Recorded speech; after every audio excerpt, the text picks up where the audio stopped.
All right. I am once again joined by Jacobin columnist, trivia host, Man About Town, Ryan Zickgraf, and by poet, Give Them a Revolution producer, and Woman About Town, Jordan Dubin. How you guys doing? Not too shabby. Nice. Got my mead all prepared. We're going to get Norse. Oh. No mead here, just coffee for me. But as you can see, I needed a hot beverage considering where I'm at right now. Sure. Yeah, it's whiskey. It's much less historically accurate, but it tastes better. How's the mead, Jordan? Haven't tried it yet. It's going to be my first. Cheers. Cheers. Skull. It tastes like honey that's gone bad, kind of. So probably like it's supposed to. Yeah. Nice. Yeah. Yep. There we go. Like I said, less historically accurate. This tastes better. We are now also joined by a very special guest, who is Conan Neutron, who is the host of the long-running music podcast Conan Neutron's Protonic Reversal. He's also the frontman, guitarist, and songwriter for the band Conan Neutron and His Secret Friends, and the co-host on the show, Movie Night Extravaganza. He's an activist, agitator, and semi-professional malcontent. I just recalled all that off the top of my head. I'm very impressed with myself. That's impressive. Very impressive. Well done, Ben. Thank you, sir. Yeah. Great to be here. I'm a little underdressed for people that usually expect Movie Night Extravaganza outfit because I just finished doing my show. So pleasure to be here talking about this great film. Ryan, Jordan, nice to see you in person. First, Likewise. Ryan, nice I'm to a meet little you. disappointed that you're not in sequins, but then again, it's not particularly Viking, so Yeah, exactly. One must dress for the occasion, right? I am wearing my finest fleece. And I'm a little disappointed that you're not Conan the Barbarian, but that's a different story. That would get you kicked off my show, but whatever. I've only started getting that when I was like 5 years old, so pretty fresh humor, Ryan. You're off to a great start. It's thematic, man. It's thematic. Come on. Different name. You're still barbarian in our hearts, though. It's fine. Yeah. I guess that's appropriate for the film, right? Yeah. Coda, what do you Protonic Reversal? I know, because I always I primarily know you for this very small movie podcast that you also do, but I'm actually a little bit curious. For the term scrappy, by the way, this scrappy music podcast that we do. Sure. But I realize I know basically nothing about your big show. So what are you doing there? Sure. So first of all, I just finished it. It's a very long running show. True. It's been going on for 8+ years. The conceit of it is it's about music, art, and musicians that are not necessarily household names, but people that mean a whole lot for the people that they mean something to. And as for example, when I say I just had John Schmershel Brainiac on, that would probably not mean much to most of your audience, right? But it's a huge deal for the people that it's for. And it's, I've had a lot of folks on, people from Fugazi, Steve Albini, Jerry Casali of Devo has been on multiple times, Tony Visconti, et cetera, et cetera. But it's very in-depth, which is a long format show. And one of the reasons why it works is because since I too play music myself, like I make records, I tour, I do all that stuff, I come from a unique perspective. And because of that, I'm able to kind of bring things out of people that maybe they wouldn't get otherwise. So there are other shows that do this kind of thing, but most of them started after I started mine. And not many of them come from that perspective. So it's something that I feel like to a certain degree, it's like making a bit of a public service for folks that are into this style of music and these kinds of things. And it's provided a lot of value for people. It grew almost exponentially, and I'm not even kidding, during COVID times. And that had to do with the fact that with all tours being canceled and no ability to really like make any money that way, got laid off from my day job. I had nothing else going on, so it was either that or stare into the middle distance or the wall. And I stepped up production big time, and it found a massive audience beyond that, because people that were like, "Oh, I don't have time for podcasts." That people love telling you that, right? "Oh, I don't have time for podcasts." That's fine. It's still there if you find it later. They had time suddenly, so a lot of people discovered it, and it's a nice thing. I don't take it for granted that nowadays, like when we're out on tour, people will come up to the merch table and be like, "Hey, I really like the podcast," and it's like, "Cool, you don't have to whisper. Thank you." But that was a thing that never happened back in the day. And it, the fact is, provides value and touches people and helps people through this brutal existence that we all contend with every day is, it's awesome. And it's not anything I take lightly. But yeah, I'm also on the movie show, which is great, but let's just charitably say as a smaller audience. Sure. Much scrappier. Yeah, much scrappier. Anything that involves J&J World is going to be the charts for that one. But it's scrap much, level. much less scrap for the protonic reversal. Right, exactly. Fair enough.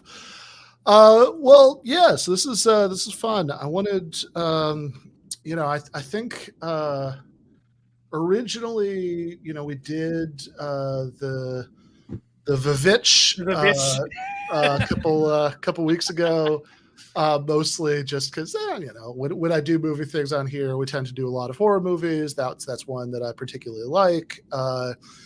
I often do that stuff with Jason Miles and Troy Reed, but we just done one, so I was like, who'd be into this, and I just kind of came up with people who I thought might enjoy that, but then it was suggested. I think about Ryan. I don't know. That it's like let's go. Let's do the other Eggerses, and so probably next week, if I can round everybody up, we'll do the Lighthouse. But amazing. The Eggers extended universe. The Eggersverse, if you will. Yeah. The period Eggersverse. Please. Exactly. But this is great because it was like kind of like I saw, I'd seen the Vivitch a few years ago. I appreciate your dedication to calling it the Vivitch. No, I always every single goddamn time it's the. We're calling this I do the same Northman, right? It's got to be the Northman from now on. Northman. Yes, Northman. exactly. Like Grinderman. It's like, Mr. Grinderman, he does great work. He's a fantastic Grinderman, Northman. Mr. Grinderman. So this was more or less an excuse for me to rewatch that, and I saw The Lighthouse when it was in the theaters not that long before the world ended. But I did, but I hadn't actually got around to seeing the Northman. The Northman until last night, since. Which is funny because we actually use it as an example on the show all the time, but our producer Jacob was the first person to do that, and I've just kind of run with it and sort of do it as a callback since then because I had a kind of vague idea of what was in the movie, and it was a funny thing to say, which usually because it usually comes up when we're talking about crime and criminal justice stuff, and and I'll sort of trot out the point I always like to make, which is that you can have a really lenient and liberal criminal justice system compared to the U.S. and also have a really low crime rate if you have a less insanely brutal economic set of facts underlying it. For which I think and I always bring up the obvious proof of concept is Norway. And I think I said this on the show once. I was like, look, they're not, it's not that Norwegians are just like, genetically nicer people. And Jake was like, yeah, watch the Northman. So I think we've trotted that joke out about 20 times since then. But now I actually have taken his advice and watched the Northman. That's good. It's a fun movie. Can I ask, so yeah. Ben, that's your story for seeing the movie. Jordan, Ryan, did you all watch this before or after the initial internet reacts wave? I actually got into skaldic poetry this year on the encouragement and recommendation of one C. Derek Varn. We may or may not be working on something related to Odin's ravens. But so I was already kind of deep into Norse mythology. I also had a Danish family friend growing up who introduced me to some of the better bits of old sagas. So I had a natural inclination. And then actually at the Give Them a Revolution show, Kuba was insistent that I watch the Northmen so that we could discuss it and what a true leader should be, wanting to die in battle and go through a whole lot. No, naturally. Yeah. Yeah. So I had seen it previously, and I watched it again, but this time with closed captioning to make sure that I didn't miss anything to the strange. Yeah. We don't. So many grunting continues. Like a leader who's not gonna die in battle. I mean, you just know like low energy Jeb Bush is gonna grow to be a shameful graybeard. It's true. He's going to normal hell with all the sick old men. Did you, when you watched the closed captioning, did you watch it in runes? Exactly. Modern Icelandic, actually. Yeah. I'm working on that. I mean, the only thing I can think of that's more entertaining from a closed caption perspective, because my second watch, the one I did for the show, I watched it ironically like in our home gym, which is deeply hilarious. But yeah, there's you're like, oh, this is but there are so many like grunting continues, kind of like, which the only person I can think of that had a better time doing the closed captioning for anything was probably the person who did Twin Peaks: The Return, where like clanking intensifies and stuff like that. But it was it was deeply hilarious to see the stage direction within the closed captions. Yeah.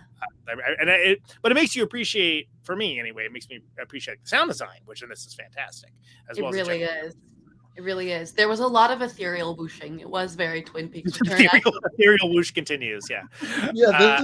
This is why I can't watch anything with closed captions. Like it really, like, ask anybody who's ever watched a movie. It drives me crazy if there are closed captions on. And this is exactly why, because I hate all that shit. Like what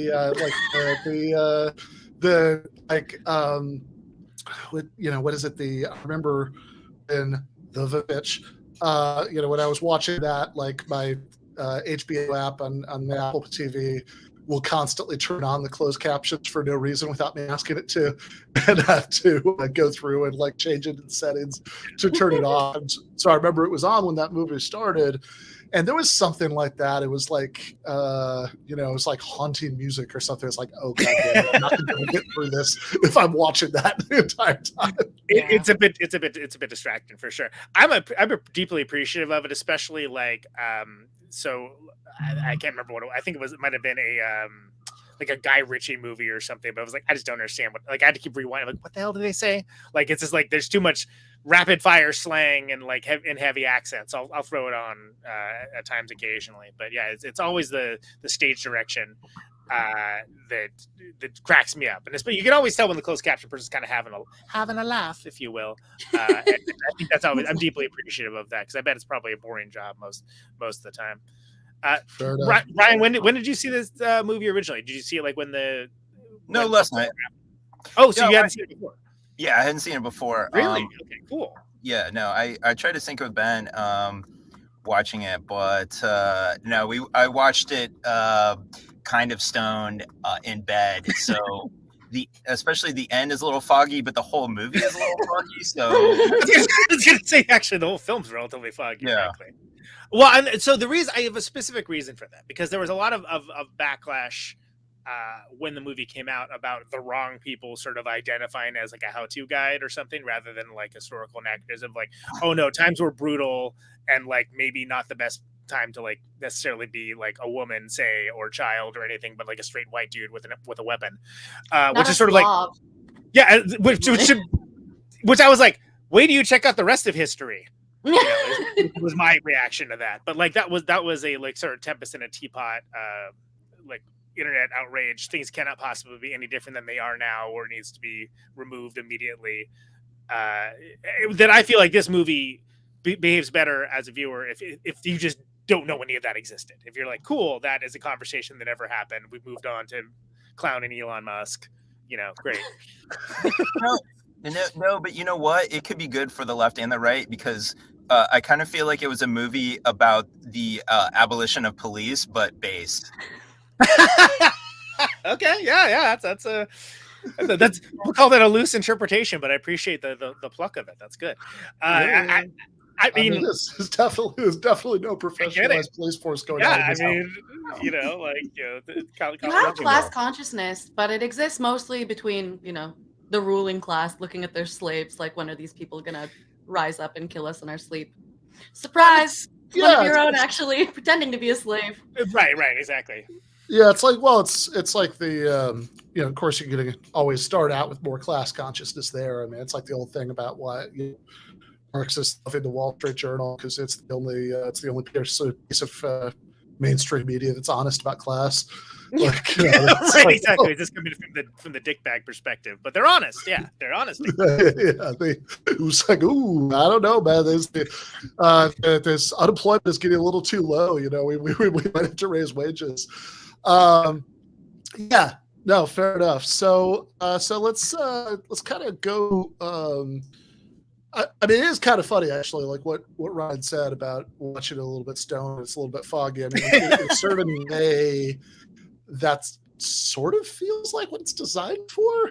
It's a deep vibe movie, right? They keep talking about, especially folks on Letterboxd, always, it's a vibe. It's a whole vibe. It's like, no, this is a whole vibe, 100%. And arguably, the Vavitch and the Lighthouse both were too. Neither of which were vibes that I want to get down with necessarily on my daily life. But I get it. Like it absolutely builds there's a world building to it, and there's this general everything, but the feel, like the nastiness, the brutishness, like the dirt, the grit that's happening all over the place. Like it's an ethos, practically. Yeah. An ethos. See, we got to ditch the vibe and go with the ethos. Time to raise the bar a little bit. I just know that I wish I had psychotropic mead and not just normal Washington State. Well, that's the thing. I couldn't get my hands on any psilocybin, so I just put some porcini mushrooms in there. He's tripping at the beginning of the movie. Where they leave the dog bowls of the psychotropic mead, right? Which is exactly. And then there's a lot of stuff later in the movie that still sort of feels like that. So what I'm saying is I think Ryan made the correct decision. Ryan is the only one who watches correctly. Yeah. Oh, I watched it like that too. Yeah. Oh, did you? Okay. Just to get the nuance. All right. Just me and Conan. We didn't get the memo. Sorry. If I didn't have neighbors next door, I totally would have howled like a wolf at that one part. I was ready. It works, and I think that I don't know how much y'all know about the movie, but I know Eggers he wanted to make a movie like this for a very long time. He wanted to tell this kind of story, but then also so did what's his name? Yeah, Skarsgård. And so it was like, okay, cool, well, let's do it. And what I like about this is that he managed to carry forward the vibe you get in the Lighthouse and the Vavitch. The big vibe energy, but do with a pretty big budget. This is not a small budget movie at all. No. Apparently they did a lot of the filming in Ireland, which is interesting considering how green it is so often. But principal photography in parts of Iceland, where I can't remember exactly off the top of my head, but I think that you have parts of Batman Returns filmed there in the. Oh, really? Tundra. They wanted to film it in a place that also had a history of white slavery. Just to keep it the narrative structure. Yeah, absolutely. People forget it. Exactly. Yeah. It is funny, by the way. Brutality in it, right? Real quick, when they're going down the river, and you see the man and the boy in the boat, and just casually just shoots them. Why? F you. That's why. We're Vikings, and they're berserkers. That's what we do. We kill people. Exactly. We don't hang out and have a laugh. We're berserk. We go berserk. It's what we do. There's no waving. There's just shooting arrows into the chest. And there's so many weird little casual moments of cruelty like that here. And again, not a how-to guide, but accurate portrayal of how things were. I would also say on the subject of that freak out about it it just you remember that, right, man? You remember when this was? I vaguely remember that. I was sort of half aware of that at the time, but it's also intolerable. Yeah, I mean, it's also I don't know, man. Have you ever seen a movie? Because the way the movie works, it is that no matter what the portrayal is if it's a cool movie, people who are the thing that is being portrayed will be kind of into it, the like, look, the Godfather and Goodfellas are not pro mafia movies. Yeah. They're very much movies about how the mafia is bad, but Right. like cool guys doing cool stuff with their cool friends. but like gangsters liked it, right? Like people would, like, after the Godfather came out, actual gangsters would start trying to talk like Don Corleone because it was cool. There's like people. Full Metal Jacket is not a movie about how the Vietnam War was awesome and the American military is a great organization that everybody should be proud, should be part of. But a lot of Marines were into it because it's like it's a good movie and it's a cool movie. And like that's how that works. So it's like, yeah, I mean, I can imagine that probably if people who Nazis or whatever who are obsessed with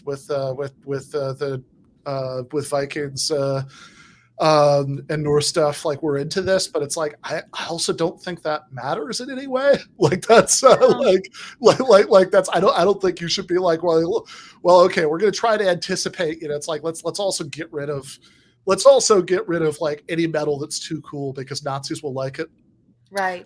Anything that you have recommended by like a neo-pagan neo-Nazi who's like, this movie is great. Like, I love the ruins. I love the blood purity. Just take that with a grain of salt. Yeah, exactly. I mean, and you shouldn't necessarily cater your artistic experience based on what the worst people in the world think of it.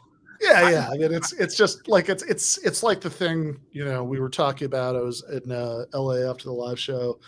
Had lunch with Jordan and Dr. Kuba from This Revolution and Varn, and we're talking about how because Americans are so obsessed with World War II, everybody has to process like the war in Ukraine through that lens. Like it's like, okay, which one are the Nazis? So we could be against those. And then you end up in these weird outline fights where it's like, well, okay, but there are these Nazis who are in Ukraine. Oh, but they're also Russian Nazis. Okay, we got to count the Nazis. So whichever one has more Nazis, we'll just be against, we'll be against that one and we'll support the other one. And it's just like, maybe maybe the worst people in the world who are also pretty marginal could just be sort of ignored with distaste, and we don't have to cater our the rest of our tastes around. It's incredible how easy it is to completely ignore all that stuff. Like if it's not your entire identity to be professionally upset at stuff, but whatever.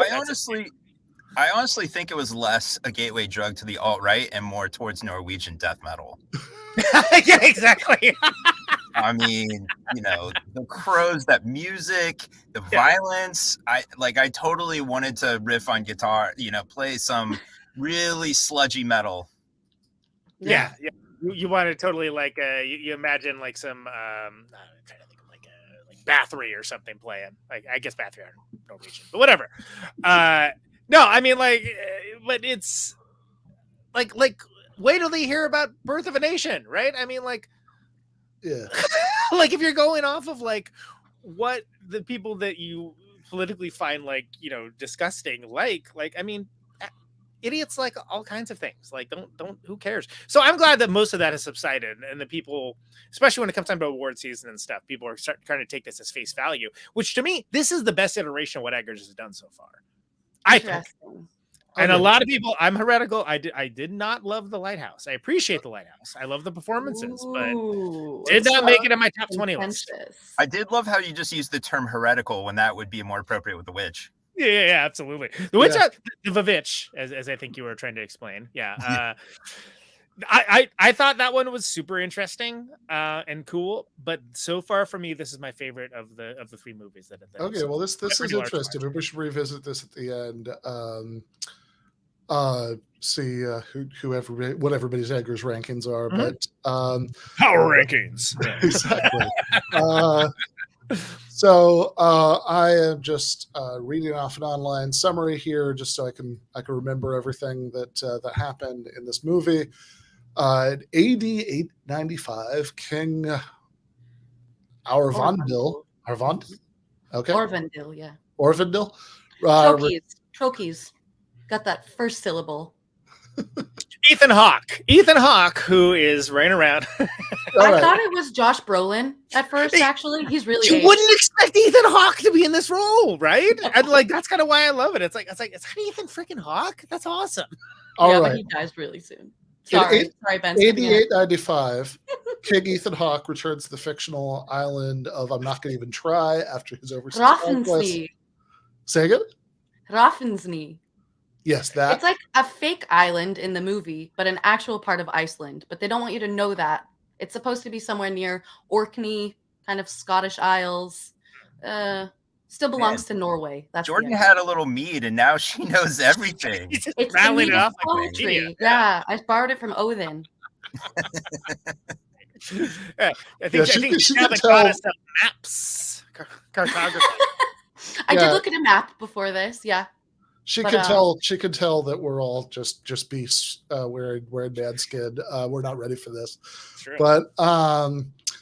But yeah, reuniting with his wife,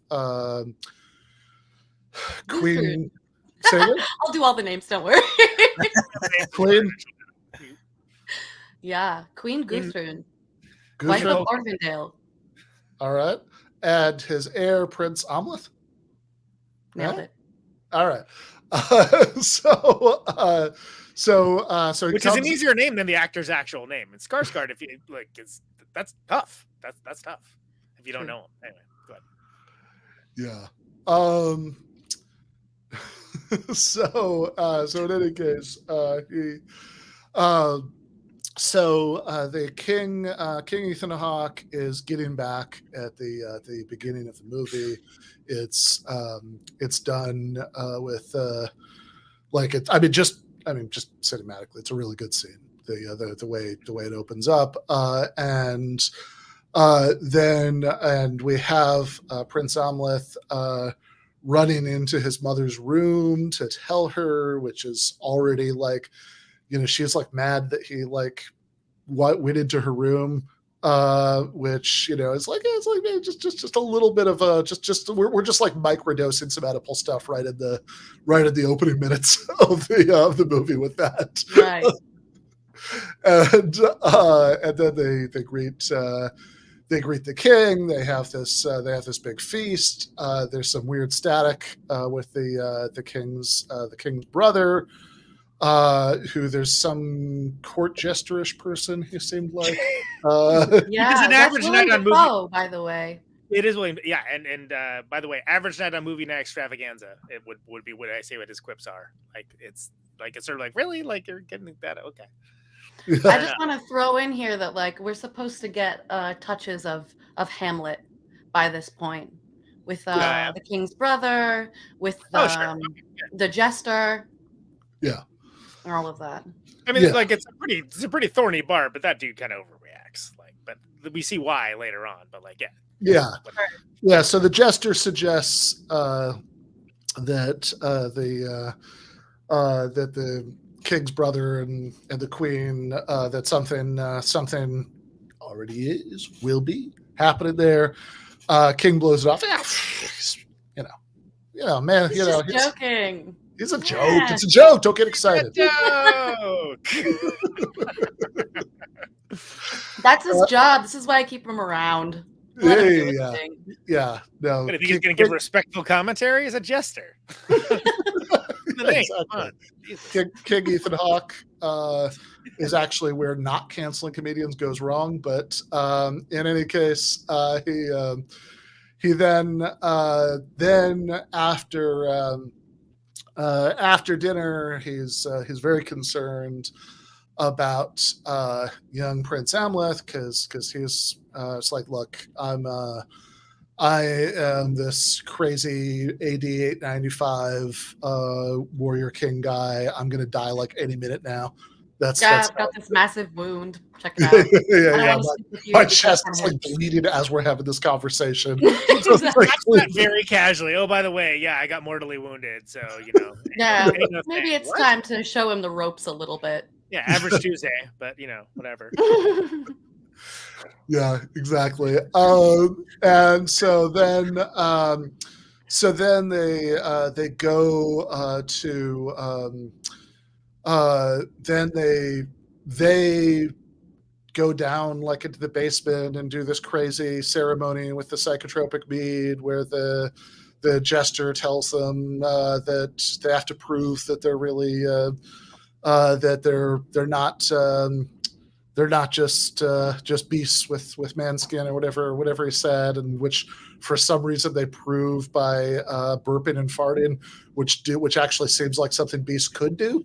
I guess But- Everyone knows if you have a dog, you just blame them for farting. Like, that's not new counterintuitive at to all. me, But it was yeah. still impressive that he did it on command and he picked up, And I read just like he that, figured yeah. out what to do exactly. So We're gonna drink from a bowl. We'll howl a little bit. I'll pretend I'm a cub. Fart, burp, whatever. Carry on. Now Solid let's Friday trip night, balls.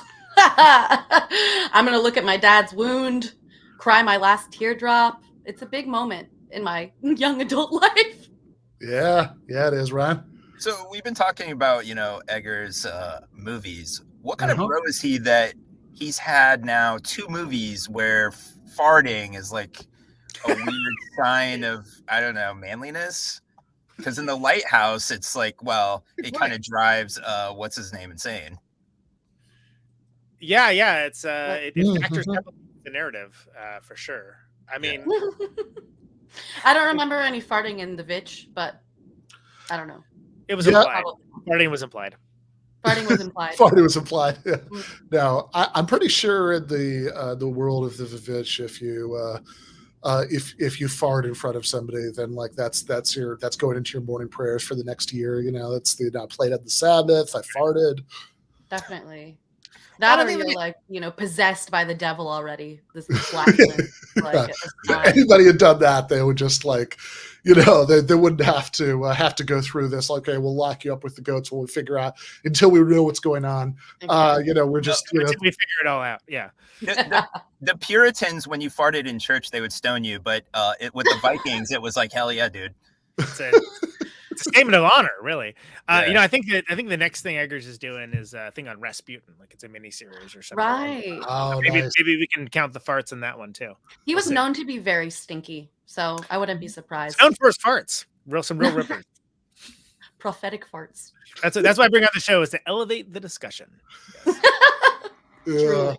Oh, and crucially, while they're doing the tripping and farting and looking, having visions of the world tree and crying his last tear for his dad and all that, he also says, and I assume this is not the first time. I mean, probably every time he comes home from campaigning, or just when he's home, like probably every morning at breakfast, he says, "By the way, if anybody kills me, you gotta avenge my death, okay?" Well, this was like a huge part of Viking honor system and code before Christianity came about.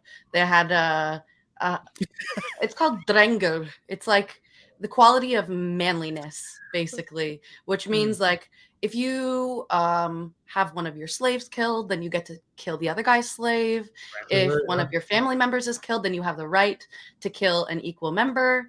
And usually it kind of balances out. It shouldn't become one long spiral of death, although that happens in some of the sagas. So this is like well-known stuff. And if you don't manage to avenge the death, then you'll be seen as weak, and some other tribesman is going to come and take all your shit. So because they assume that they can. If you don't avenge it, then you clearly don't care about it, right? Exactly. That's the logic. Exactly. Your logic. There's another issue with this just right off the bat in the film. Something that you get actually from watching the closed captions is that the first speaker who's invoking Odin's name is a he witch, which absolutely could not possibly exist. Witches were female. It was a very feminine thing. It often required, not just wearing ladies' clothes, which is absolutely not Drenger, but being submissive sexually and practicing sex rights. So the idea of a he witch, and it comes back later in the movie as well, is a very Hollywood thing, probably just to give the speaker a little bit more gravitas. But very few are allowed to do that, Odin being one of them. But he was also incredibly rapey, maybe to balance it out a little bit. Sure. Pretty rapey. Gotta really ratchet up the rape just to make sure that nobody gets the wrong idea. Yeah, Well, exactly. So I just know wanted your- to put that out there for everyone. You got to know your audience, and he knows the alt-right's watching. So like, oh, why can't dudes be witches? Come on. Yeah, exactly. Why has it got to be a female witch? It's an MRA thing all like the way. MRA Vikings, Absolutely. yeah, I like it. So one thing that I should say that is, we've already got it at this point in the movie that definitely does sort of like, okay, on one level, right, as has been pointed out by you guys in the chat, this is on the most straightforward level. The plot of this is, Viking Hamlet, but they're already complicating that just a little bit in like the first 5 minutes, because there is a little hint that it's like, look, the idea that there's like the, real king and then there's the usurper or whatever. It's like, come on, guys. I mean, this is like, they establish it within the first like 5 minutes. He was like, oh, he's the same age my grandfather was when, he took the throne. And his wife's like, yeah, but he had to kill his uncle before he did that. Yeah. And it's like, yeah, these are all like dynasties that are like 5 minutes old. Everybody's constantly killing everybody. Like, it doesn't actually mean that much or matter very much in the larger. The only true bloodborne king, yeah, but like last week it was a different dude, right. Exactly. And a different bloodborne king. Yeah, okay.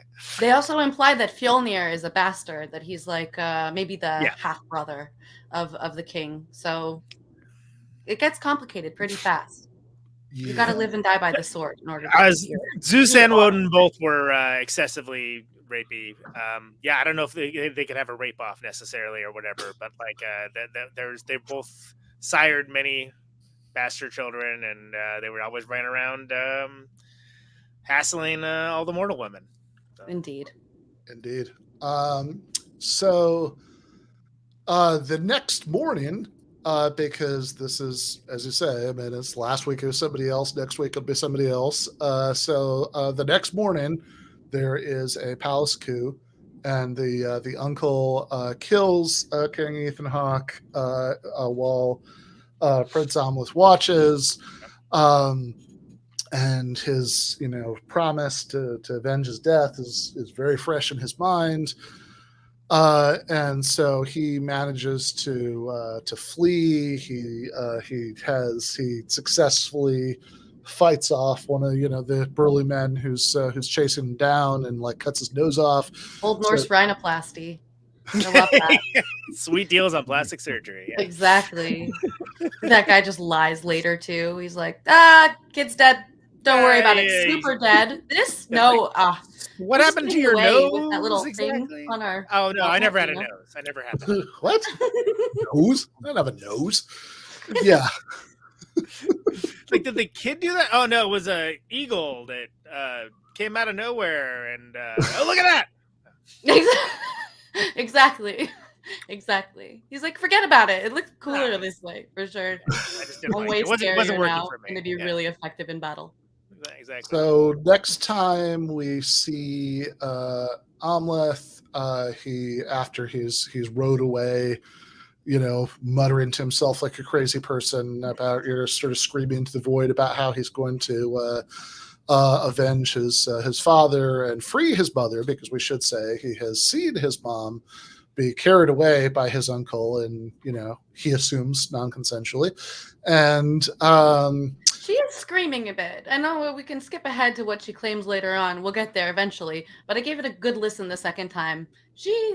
I've never heard anyone laugh like that. Let's just put it this way. Maybe. Yeah, it sounds very screamy in the moment. Yeah. I mean, maybe we're it's a little unclear what we're supposed to think about this. If this is like Amleth's point of view, like we're sort of perceiving it like the way he does. Or whether she's just lying later, which is entirely possible given. Yeah, it can kind of go either way, frankly. I mean, yeah, she's like, you've just never heard me laugh. That's what I do. You're just not that funny. You never heard me really laugh. It sounds like that. Yeah, be funnier, kid. Then you'll hear me laugh. Exactly. I never laughed at that.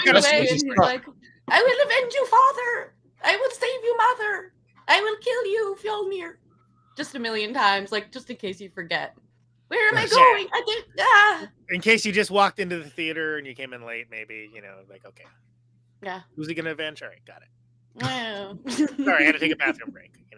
So then we skip ahead when we see Amleth next. Some number of years have passed. I think it literally just says some years pass, or years pass, something like that. But in any case, now he's all grown up. And Looking yoked. Yep. Yes. Pretty grown. Yeah, he is extremely jacked. He is now he's in this. He's like a berserker in this like raiding party that goes around. Like they have this awesome ritual, I guess, before they before they do the raid, where there's somebody like yells at them that they're all becoming wolves, and everybody kind of acts as if they think that they're actually literally going through some sort of werewolf transformation. Like, it is very werewolfy. I thought about our last conversation when you said, the werewolf thing. We don't really get to see too many werewolves. This might be the closest that you get to it. It's definitely like big werewolf cosplay going on. Also, it's basically a Tom Waits song. That's why I noticed this time. I was like, oh yeah, this kind of sounds like a Tom Waits song. Maybe he has one with the stomping and like the whatever.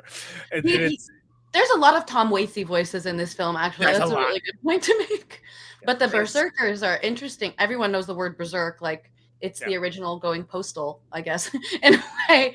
But the berserkers were always bad guys in the saga. It's going postal, but as a vocation, like that. Yeah, well, you go postal on purpose. Yeah, exactly. It's berserker is to berserk as debater is to debate. Right. Interesting, sure. But the berserker, like that's like the singular name, and there's actually a little bit of like a contentious understanding of what it means. Like it basically means bear shirt. But just like in English, it's a homonym, bear and bear. You have bear like Bjorn bear, but they also have bear like bare chested, and those guys go into battle without any shirts on, as we saw. And so there's also another name for them that has to do with wolves. So I think Eggers really kind of tried to play the whole field and had them shirtless and also bears and also wolves. And eventually Amleth calls himself Bjornulfur, which just means bear wolf. So there you go. He's checked all of the boxes. Yeah, exactly. Check, and check. Yeah. And the other thing is they praise Odin. He's the god of war. And they're supposed to be impervious to steel and to fire. So they're dancing around the fire. And in that very first scene, the next morning when they're going out to raid the village, I don't know if anyone else noticed this, but it was really cool. Like a Slav starts yelling that there's people at the gates and shoots off a spear, which is also like Odin's main weapon. And our friend Amleth just catches it and tosses it back and kills the exact same guy. Yeah. So we're already supposed to get the feeling that these are sort of supermen, wolfmen, bear people. Totally. Generally very sexy. And cool guys doing cool guy stuff, like I said. Yeah. The amount of wolf talk is interesting, given that discussion we had about the werewolf thing. That because it's like my thing about werewolves is always like I think there's a reason that like when you do see movies or TV shows werewolves, like they never actually look anything like wolves.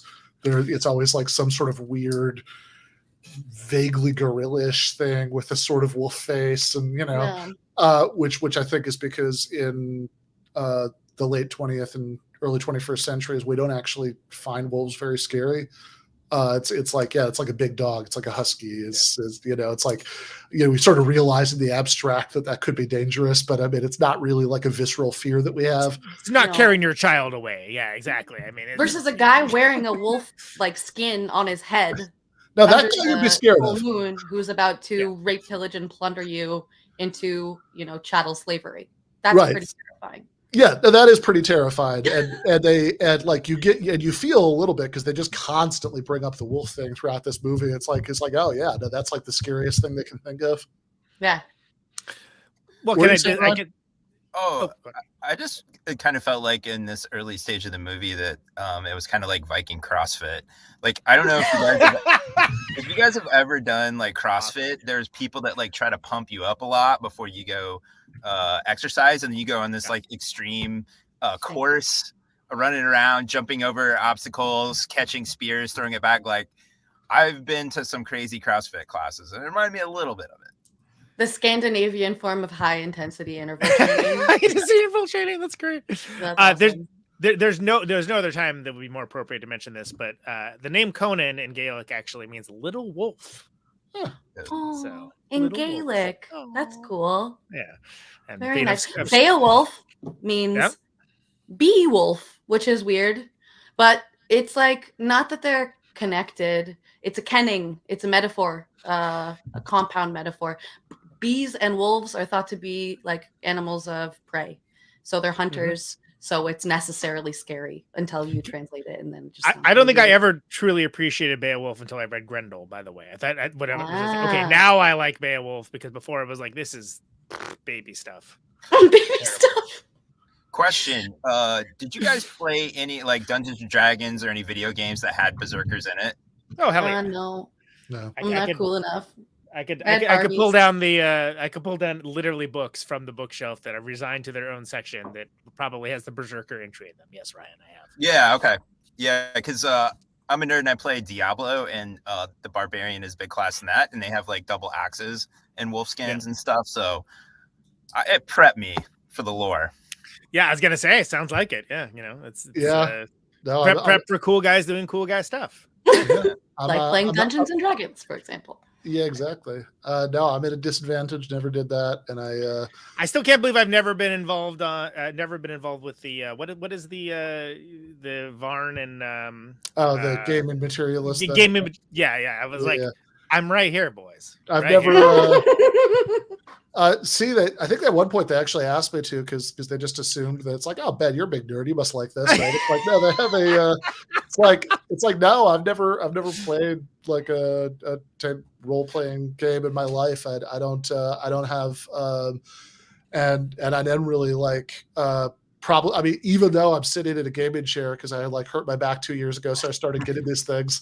So Nice. it's like They are comfortable, yeah. Look, we it's started like, talking about gaming, and now the sex bots arrived. Like, it's a clear one-to-one. It's a one thing. Yeah, exactly. Absolutely. It's like invoking an elder god's name, really. Yeah. I just can't believe. Like, I mean, yeah. Oh, go ahead, Brian. Sorry.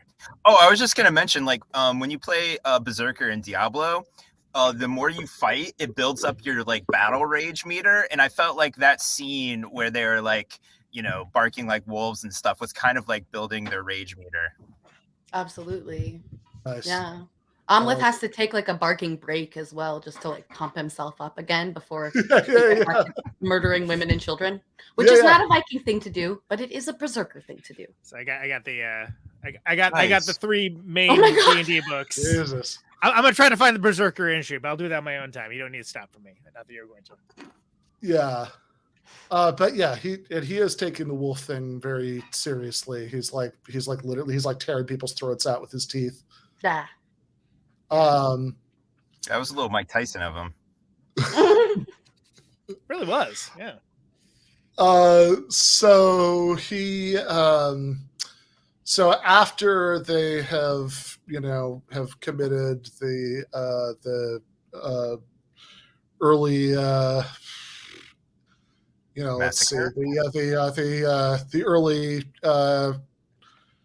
9th century version of the My Lai massacre in this village. Then he sees this person who he encounters a seeress in the temple of Who is Bjork, by the way. I love yes. I totally forgot about that, and I like paused it to go like do something. I was like, "Oh snap, that is Bjork, isn't it?" Like because it was on Prime, and on Prime, this show brought to you by Amazon Prime. It'll tell you who it is. Like, when you really? pause it, which is the coolest feature? Because sometimes you're like, who is that? And then you're like, oh, it's this actor and this actress and whatever. And like, if you just put it, which is, I wish they all did that, because I'm often like, I have to go to Letterboxd. I'm like, who is that? Like, who's that? And then sometimes like, oh, it's this weird character actor that you've seen in 7 things and don't know what their name is. But in this case, no, it's freaking Bjork. It was Bjork.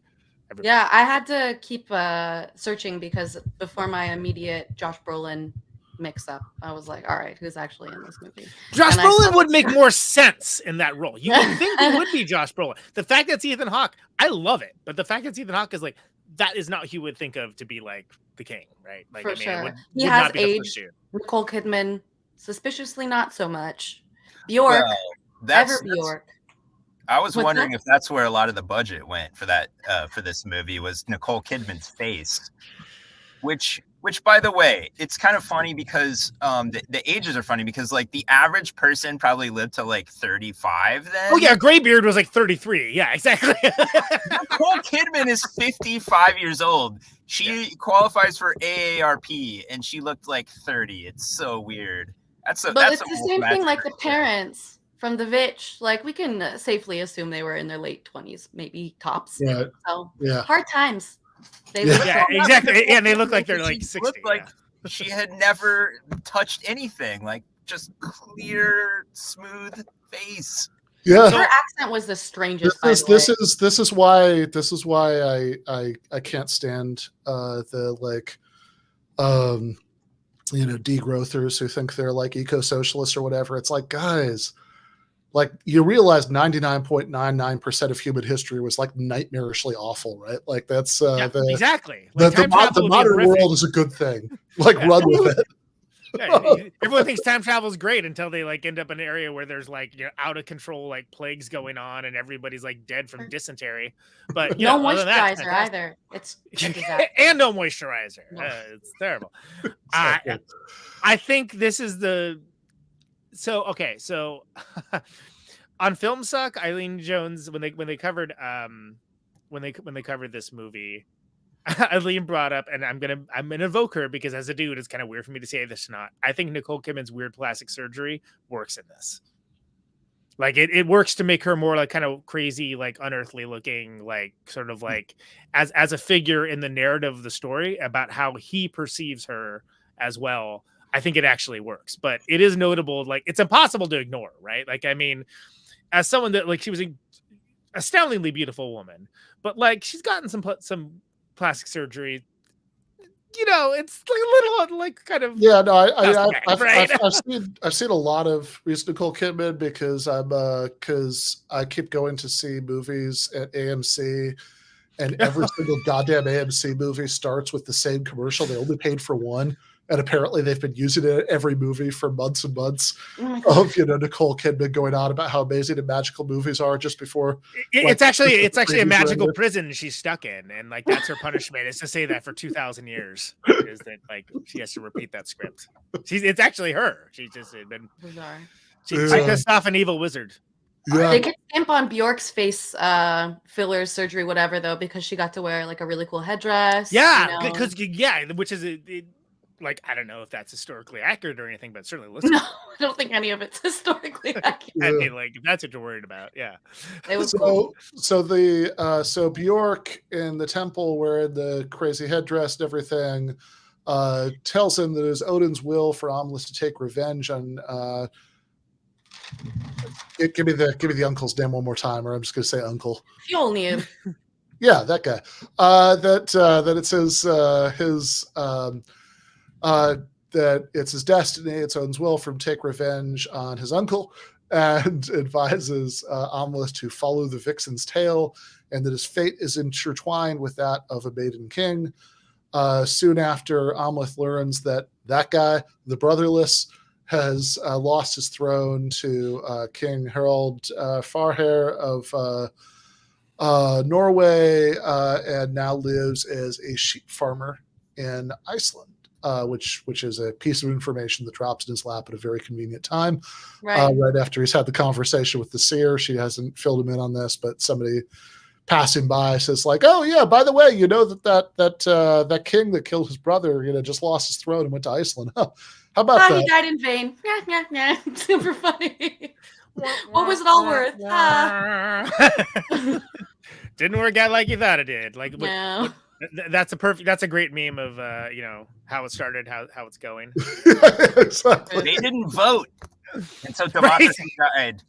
Exactly. Gotta vote blue no matter who, right? Yep. Now you're just a lowly chieftain farmer because the great king of Norway has come and usurped your little throne. Right. And you have to move to Iceland. No one really wants to be there. So what Tim Ryan had to do too, actually, it turns out. Yeah. Exactly. Too soon.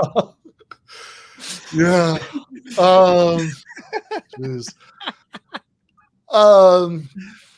least Blake Masters is the next farm, so there's some consolation there. But Exactly. There's part of Blake Masters that thinks he's a Viking. Oh yeah. Oh, You guys, and you know, can you imagine if that dude got dropped into Viking times? How amazing! Paul that would be. Ryan. Oh That my would be God. hilarious. Yeah. Oh my did god. you guys happen to see that Blake Masters campaign ad that people were sharing on Twitter this the week? gun one. The gun one where he has like a James Bond gun, and he's like in the desert by his BMW and just like shooting a target in a lake. It But do you was, think he was shooting a music video? Like, what is that? Song.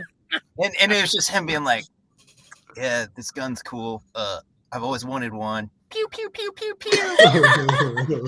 Blake Yeah. Masters for Senate. Wow. Well, That moved at What- least 3 voters. Let's be honest. Come on. I mean, yeah. well, I will say I vaguely remember about Iceland. Iceland does rule. Yeah. After 2008, I think they actually had something of a, like mass unrest of a sort of vaguely Velvet Revolutionary way. And like they actually ended up like criminally prosecuting a bunch of bankers, which is In Iceland, yeah. yeah, Absolutely. I don't know. Sounds better than this. They also place. have like the oldest parliament in the world that comes from medieval times, and it's called a thing. That's where the word thing they comes do. Was it Katrin, the prime minister too? She's like 46, and she's like a left greenist, whatever they call their like leftist green. Yeah. I think she should have played Nicole Kidman's role. That would have been amazing. That would have been great. Oh, well, because she yeah. was the one. Remember, everyone got on her because she was partying. She was like at a party. and Oh, they, I like, remember found this, that yeah. objection. So Like, relatable. Hello. yeah, Come I was on. like, you're making her sound like even cooler than she already is. You know this, Yeah, right? just put a dead wolf on her head and she would fit it in. exactly. She's like raving. She's like, I drank all of the mead with all of the mushrooms. So good. And they're like, her, and we're like, yeah, she's great. what are you on about? Yeah. Bjork told me I would be prime minister, and I followed the vixen tail. Fantastic. So they go. So Amleth cuts his hair so he can pass as a slave. Don't you go and cut your hair. Yeah. Sorry. That's your And, fault. Mr. Indie Rock over here.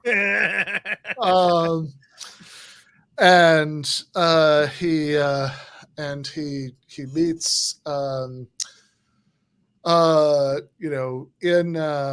he meets Olga, who immediately catches on that it's like, no, you're clearly not a slave. You're not terrified all the time. She's the one who calls him Northman as well. Yeah. Yes. It's Yes, his origin she story. says the line, yeah. Yeah, Northman obviously- issue 1. Obviously, she's big in the Eggers extended universe. Yes. Although apparently she's not going to be in the Rasputin movie, which is sad. Oh, is They would have made like a really lovely Romanov. yeah.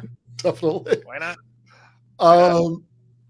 So he when he ends up he ends up as he's one of the slaves in his uncle's sheep farm in Iceland, and there's this great scene where his uncle is looking through the slaves like, yeah, we'll sell most of these, which this is I assume that if they can't get a good price, they'll just like kill them and eat them or something, because that seems like about the kind of society this is.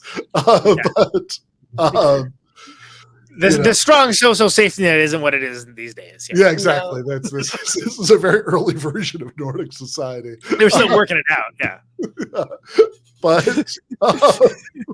But in any case, so Olga gets not sold. He's like, now she's hot, keep her. Goes through a couple others, and then Amleth starts give him just a little bit of a taste of the Wolf Berserker stuff. It's like, oh, interesting. This one seems strong and crazy. Let's keep him. Let's see how it goes. Yeah. Yeah. His half brother is like, I've seen better, and like gives him like the weakest little punch in the stomach, which was so sad. And he's like, don't you look me in the eyes. I don't know. That kid's entitled. He's gonna get his eventually for sure. Yeah, 100%. He's like, we used. He to actually call ran that- for Congress as a Republican in the cycle. Oh my god. Got his ass kicked. Thank you. That's awesome. Yeah.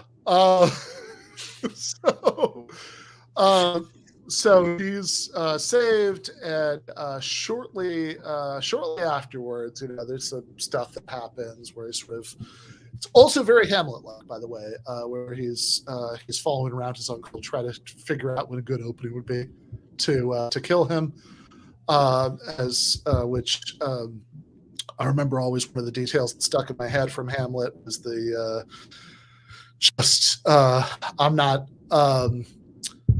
I'm not totally sure whether from Shakespeare's perspective this was like a little anti-Catholic jab that he put this in, or whether it was just like, yeah, this is correct, there's whatever. That it's like there's the scene where Hamlet is considering his uncle is like in confession or is in the middle of prayer, and like he'd have a really good opening to kill him. And he's like, no, I don't want to do that because then he'll go to heaven. Yeah. Yeah, he has that moment too, like thinking back to what the seer said, and he's like, well, this is some bullshit because I'm gonna have to wait for like a river of fire, which sounds. Yeah, that sounds real likely, doesn't it?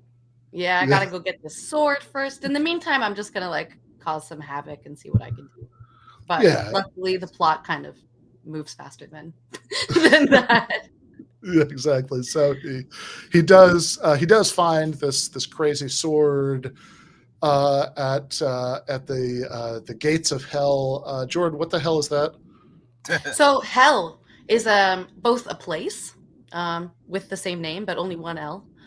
It's also the name of the goddess who I believe is Loki's daughter, who guards over it. Like a lot of other hells and Hades and whatever, there's some rivers that lead to it, but it's a physical place, and it's one of the afterlives. Like if you're going to go to Valhalla, you're going to go to the Hall of the Fallen Soldiers, basically, so you can fight with Odin in Ragnarok at the end times. But otherwise, you just go to hell, and it's kind of like an okay place to be, but not super honorable.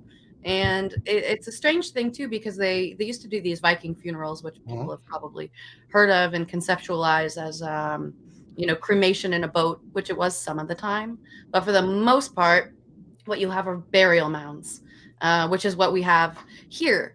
And so he finds that he has to go and steal an old sword, which has its very like Lord of the Rings kind of moment, like Draugr. They keep saying the name of the sword while they're discussing like where it's gonna come from. But that whole scene was a little bit disappointing because he goes and he fights the corpse and the corporeal ghost, which makes sense that the king or whoever he took it from would guard his thing. But it would have been a perfect moment for like a rock opera style poetic sort of like insult battle. That's usually what happens in the sagas. There's quite a few sagas about how to go and get a very fancy sword that has all of its own caveats of how and when it can be used. So you got to get into the burial mound. You got to wrestle it away from this guy. You don't actually have to behead him and put his head up his butt, but that was you got to play the dozens at him. Actually. That was a touch. An artistic liberty that was taken. But that was a cool scene. But it makes it better. I wish they'd done that. It's kind of a Chekhov's gun situation, though, right? Like you can't. You're okay. There's a corpse with the sword. Of course, it's gonna freaking come to life. Of course, it's gonna have to do battle with it. Like we expect that at this point, right? Right, but he could have said something cool. Yeah, there's like, no you're reason. A little bitch. You're never gonna get this. I may be, weak against the moonlight, but whatever. Yeah, no, for sure. That was like an Elden Ring boss. Oh man, I'm sorry. I'm maybe talking about video games, but it because in like Elden Ring and those Dark Souls games, you have to like study the boss and see his weaknesses, and his weakness was moonlight. Yeah. I mean, it's practically like written on the wall. I mean, it's like how am I going to defeat this guy? I just don't know. And like you can imagine the audience, moonlight. It's moonlight. Yeah. I don't know. The he witch in the cave kind of gives a little hint to be careful of the shadows. Like the king is going to move through the shadows. So all you have to do is kind of get him into that little beam of moonlight. But the fun thing about the sword is that, it can only be unsheathed at night in moonlight or at the gates of hell. And in this case, the gates of hell are going to be later in the film by the river of fire. Yep. Convenient. It is very convenient. Yeah. So he gets the sword. He is the next day he is selected to compete in a game of Jordan. What's the game called? God, actually that's one that I don't know, but it is a pretty well documented game that nobody really knows how to play, but everyone did play it at the time.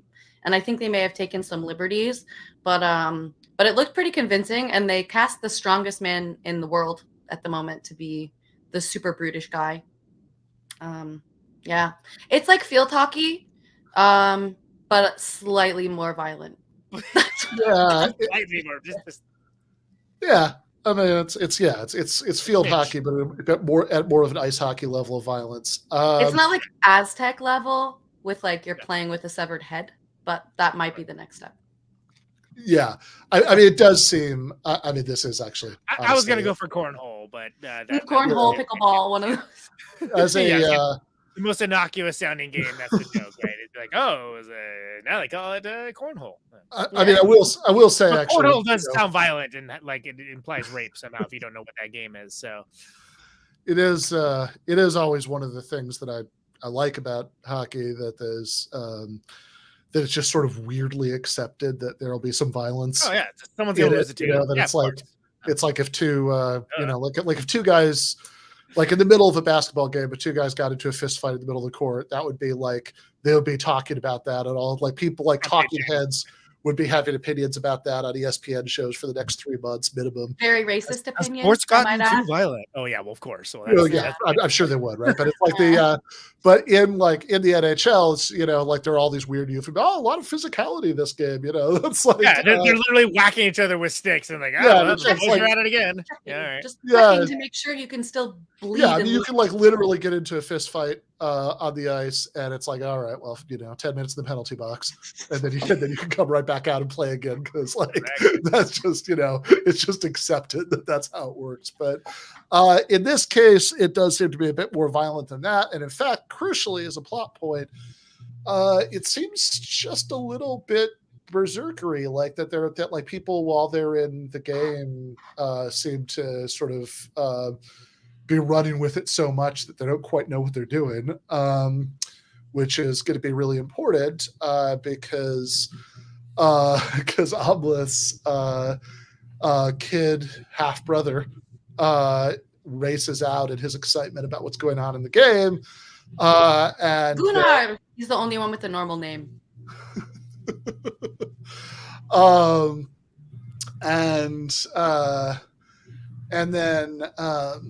And then Gunnar is almost killed because the guy, the player who tackles him is a little bit too in the moment, and doesn't. It's like the fog of war, but it's the fog of whatever the hell that game's called. Yeah, exactly. I wish I had the name for you. The fog of pickleball. Yeah, the fog of pickleball. The guy's just way too in the moment, and so he almost kills the little prince, and then Amleth jumps on him and kills him in the most extreme way. Can like literally just headbutts his skull. Yep. Until he's dead, which this being the society that it is, the time that it is considered exemplary behavior. That it's like, no, we're not just going to restrain the guy until it comes to his senses or can be punished after. There's not a process for this. It's like, no, we want you to beat him to death right here, just to show. The field was littered with bodies. They just become an extra obstacle in the game at that point. It was the only natural thing to do. But I don't know. It felt like it's the equivalent of like a sand trap for back then. Yeah, exactly. Right. Just like, he's like, I'm probably going to have to kill this kid eventually, but I still need to save his life in the meantime. Yeah, exactly. So he saves him, He's rewarded in various ways for having saved him. Sort of promoted to being like a slave overseer, and we should also say that the uncle made a unsuccessful attempt to rape Olga and was deterred from that. And then so like since he's all grateful for this, like, yeah, whatever, you have her, it's fine. So that's where we are. And yeah, nice social order they've got going there. But yeah, that's great. And then at this point he decides, because he thinks that it's like, okay, my fate is to kill my uncle on the river of fire. I don't see a river of fire, so I guess I can't do that, but I can start killing a bunch of other people and terrifying my uncle. That at least I'm clearly allowed to do by the rules of fate. So he then proceeds to do that for a while. I love this scene it's where he goes after the drunken friends of, now I'm forgetting his name, but the crappy half brother. No, he's not even a half brother. He's just sort of like a step brother through the mom, I suppose. The original born. We see him even as a child really early in the movie. But this guy starts losing his shit because he sees his friends just nailed onto the side of a wall into the same sort of like double-headed centaur. I wasn't really sure what that was supposed to look like, but I love that they're like, it must be the Slavs with their Christian god. They're so brutish. Their god nailed to a tree, which is cute. Yeah, they do that all the time. They're known for it. Yeah, exactly. Always nailing people to things. Probably a century before Iceland converts en masse to Christianity. Right? Because they saw how badly it went for the Norwegians, who got to do it the old-fashioned way by the sword. But yeah, there's still a lot of distrust for Jesus with all of his love and compassion and forgiveness because of the whole crucifixion thing. They're like, our pagan gods, they're a little bit more clear-minded than that. Yeah, it's almost like for the Republicans now, if you concede an election, you're weak and it's not suitable for elected office anymore. Exactly. And he's like, man, my friends are dead. And his dad's like, yeah, they were good boys. Like, relax and get your shit together. You can't cry in front of all of these people. You're going to lose face. Yeah, the mom slaps him. Love that. It's like, they didn't have a long life, though. Well, by your metrics, they did. Yeah. Yeah, exactly. I'm sure they got a few battles and etc. in them. But immediately they just... cast aspersion on all of the slaves and assume that this is like a class relation thing. Basically, the slaves are rising up, and we're going to figure out which one of you did it, and you better watch your back. But because Amleth has got this slightly higher standing, it doesn't look like he's even being considered or suspected, which is clever for him. Yeah. So he goes. That's why it's important to be in management. Exactly. They say middle management has no purse. He became the PMCs of the slaves. Exactly. No doubt. Amleth, like, really PMC, ultimate PMC. The slaves are your blue collar workers, And I guess since Fjolnir is just like a shepherd, but / chieftain, he's more like just bourgeois, not really capitalist. Yeah. No, something in between. That's fair. Yeah. So, meanwhile, we have the really crazy scene where Amleth reveals himself to his mom. I am your son you thought was dead. I am here to free you. And she does not have the reaction he was looking for. Oh. No, on several levels. I think. True on multiple levels, yes. Yeah, that's a hell of a set of scenes, isn't it? Yeah. She's like, first of all, let me explain this terrible accent. I'm actually English. I was a slave whore.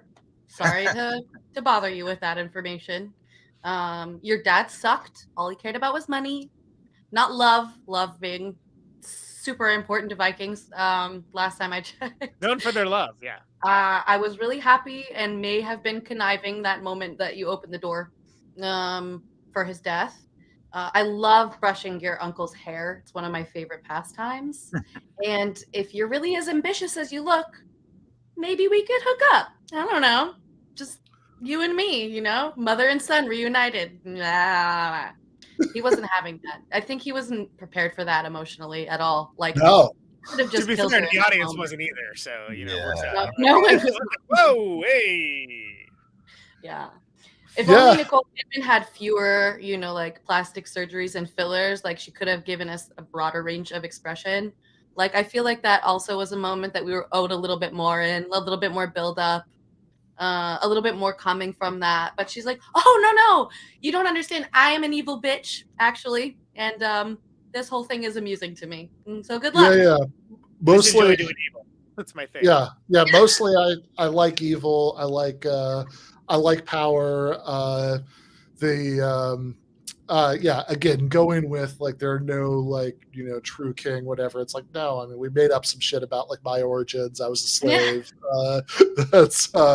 But as it turns out, I really enjoy proximity to power. So like, if you're gonna do this, let's do In it. fact, you right now are looking. Mwah. Yeah, now that you mention, but he's like now lived his entire adult life being under this thought process that she's one way, and then it turns out, oh no, she's completely like another way. Like she's not there to be avenged. Like she's arguably like a bigger part of the problem than he ever like realized, and that's before she propositions him.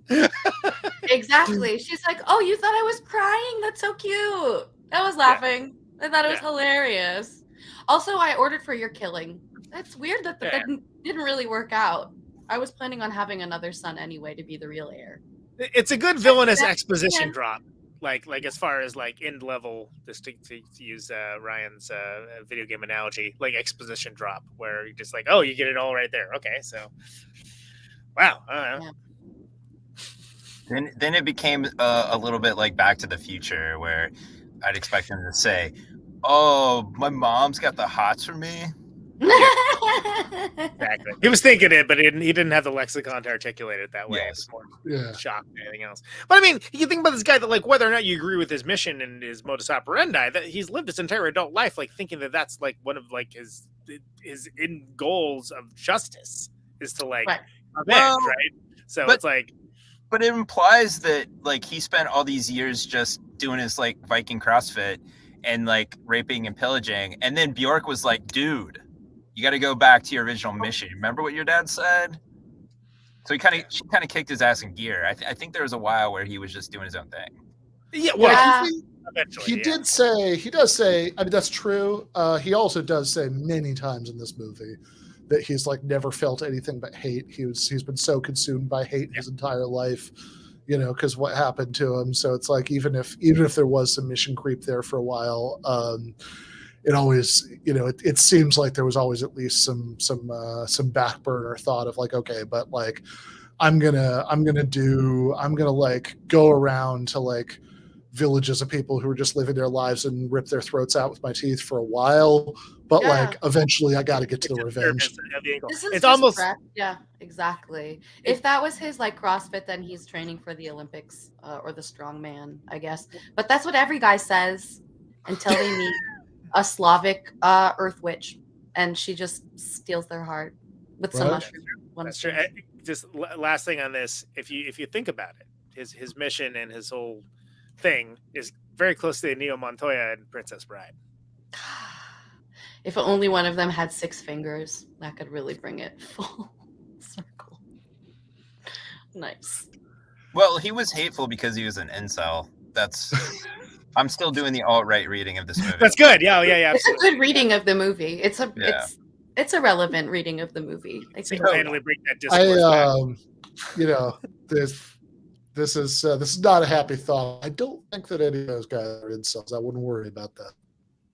Yeah. Well. Involuntary celibate until they find their next village to pillage and plunder. There's definitely some involuntary to it, but it's not. Yeah, there's some involuntariness, but it's not on their end. So, yeah. No. Yeah. Well put. So, Olga tries to bring him back into polite society, and he was not having it. Well, because she's gotten used to their life as middle management. I mean, she's all ready to start listening to NPR and voting Democrat, but like he's still on revenge kick. So he does more revengey stuff. He's killing more people at night, and they think maybe there's like a demon doing this. It's a whole thing. It's a natural reaction. Clearly, it's a Toryu. That's the name of the brother. He has a particularly special killing for him, which I enjoyed. He's like, "You're asleep. Stab. Wait, I have a better idea. Stab, stab, stab. Take your heart out. Run away. I'm going to use this for some really, really good ransom later on," which was smart. Yeah. No, definitely.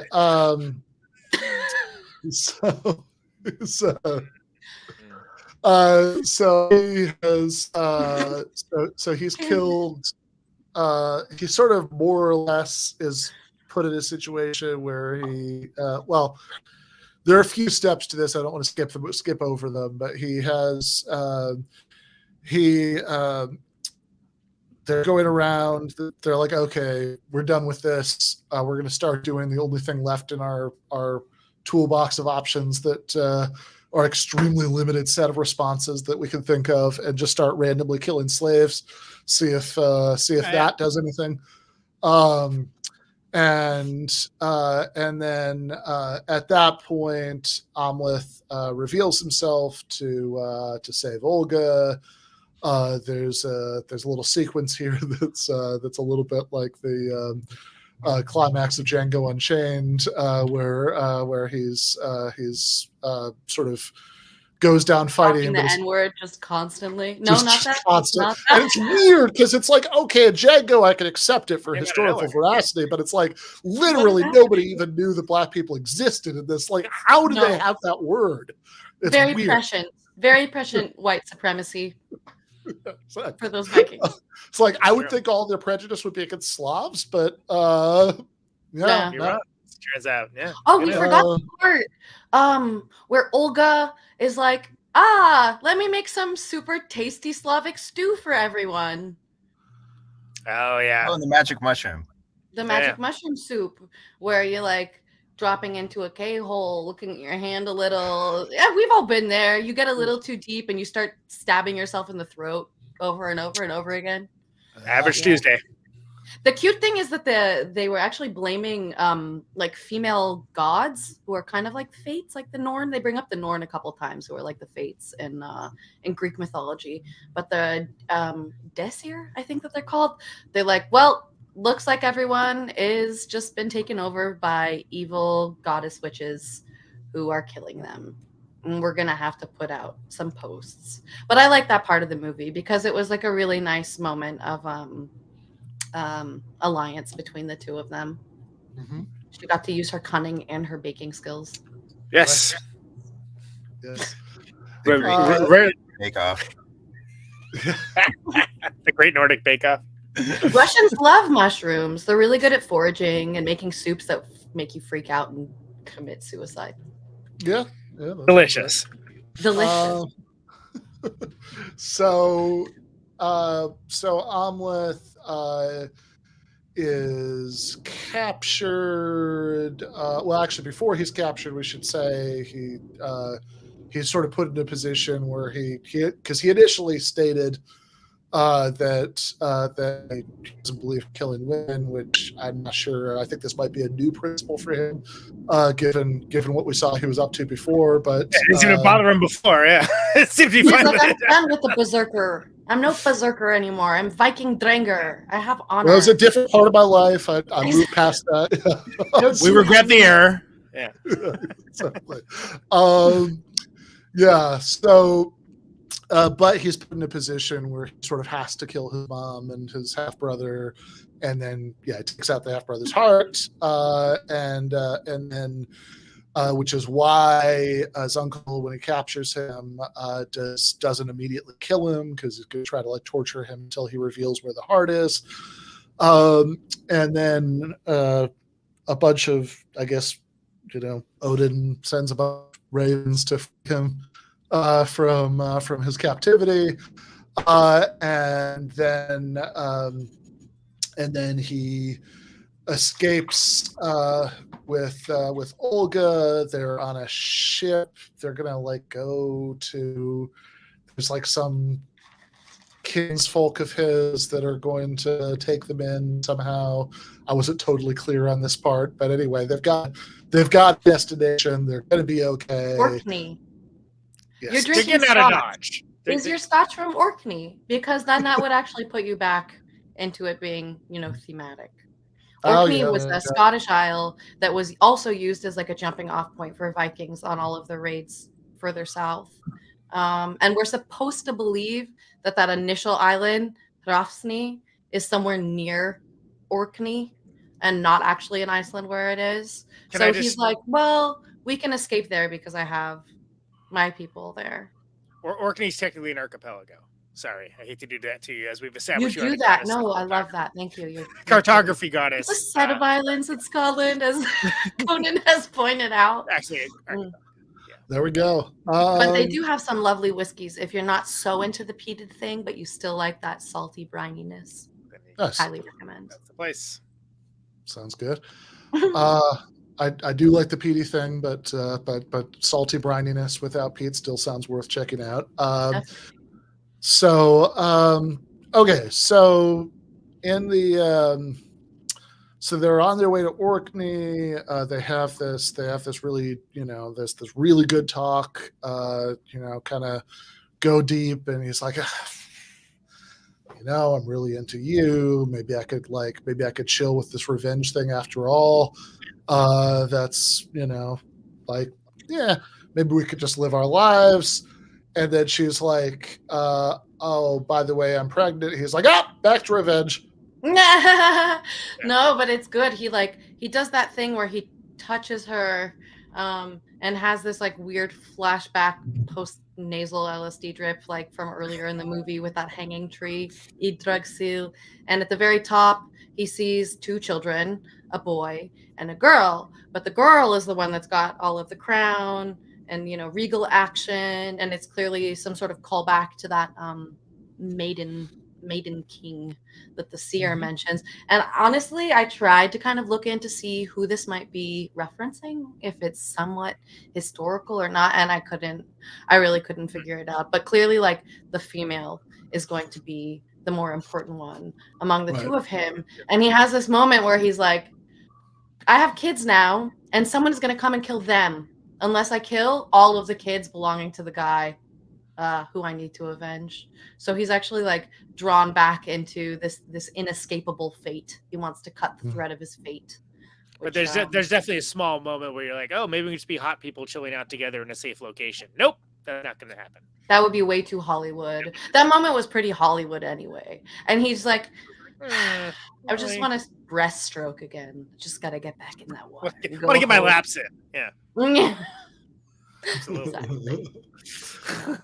It would have been a very different film if he was just like, screw it, do your magic, let's get out of here super fast, like bring some wind into these sails. She's pretty effective. You got to give her flowers. Yeah, absolutely. She must know the right hexes, which I respect, obviously, for reasons that Ryan understands. Sure.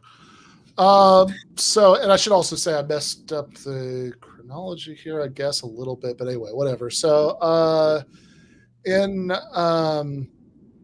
so then we're finally, and I should say, the way it was set up, where like they do the parts of the movie where they show the runes on screen and they say,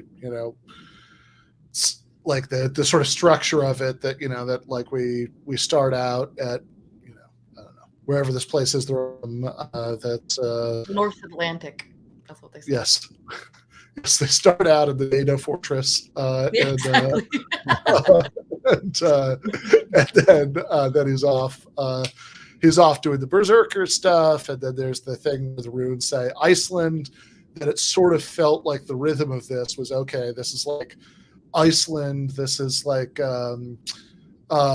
this is I guess like the video game thing, and this is like the level thing, and then like the actual boss thing is going to be going back and like retaking the throne back in the NATO fortress, but no, he just goes back to Iceland, and they have this big fight by a volcano. So there's We call it a boss river. battle around here, Ben. So Yes, Boss yes, they have battle. their. It would be really cool if this was the way that the Russian-Ukrainian war ended, with Putin fighting in a geyser. it is like Mortal Kombat. Putin Yeah. and Zelensky and the guys are. Yes, Yeah.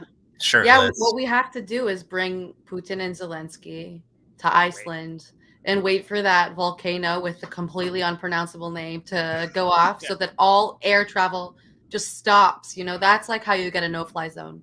Is you have the volcano go off. And then they fight to the death. But what we didn't touch on, which is really interesting, is that in the beginning they have the land of the Rus.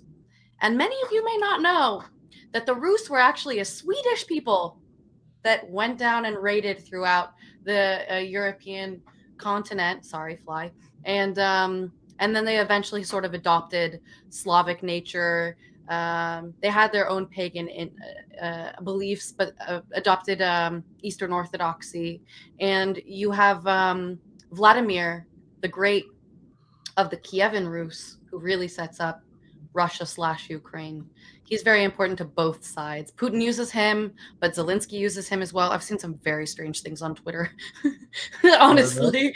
But we just need to reframe it that they're all Swedes. And can't we just get along? Yeah, no, I think a reasonable resolution to the Ukraine war would be both Russia and Ukraine are annexed in Sweden. Yeah, and then everyone's in NATO. It's so perfect. Like, yeah, we'll get everybody's in NATO. They have a really good welfare state. There's, I think this is good. Yeah, you just report to Ulf Christensen now. You know, it's like no big NPD. Olga, it works in Sweden. It works in Russia. Exactly. It's not a coincidence, you guys. Why are you even fighting? Blonde. Come on, think about it. So they have the boss battle. Amleth like cuts his uncle's head off with the sword, but his uncle stabs him again, very Hamlet-y, and so he dies, and he has a vision of Olga being like, "It's cool, I'm safe." And then he sees his 23andMe family. And he's like, "All right, cool. They're gonna be kings. I'm good." Yeah, exactly. And then the Valkyries come and take him off to, in the horse up in the sky into Volhol, into Molehole.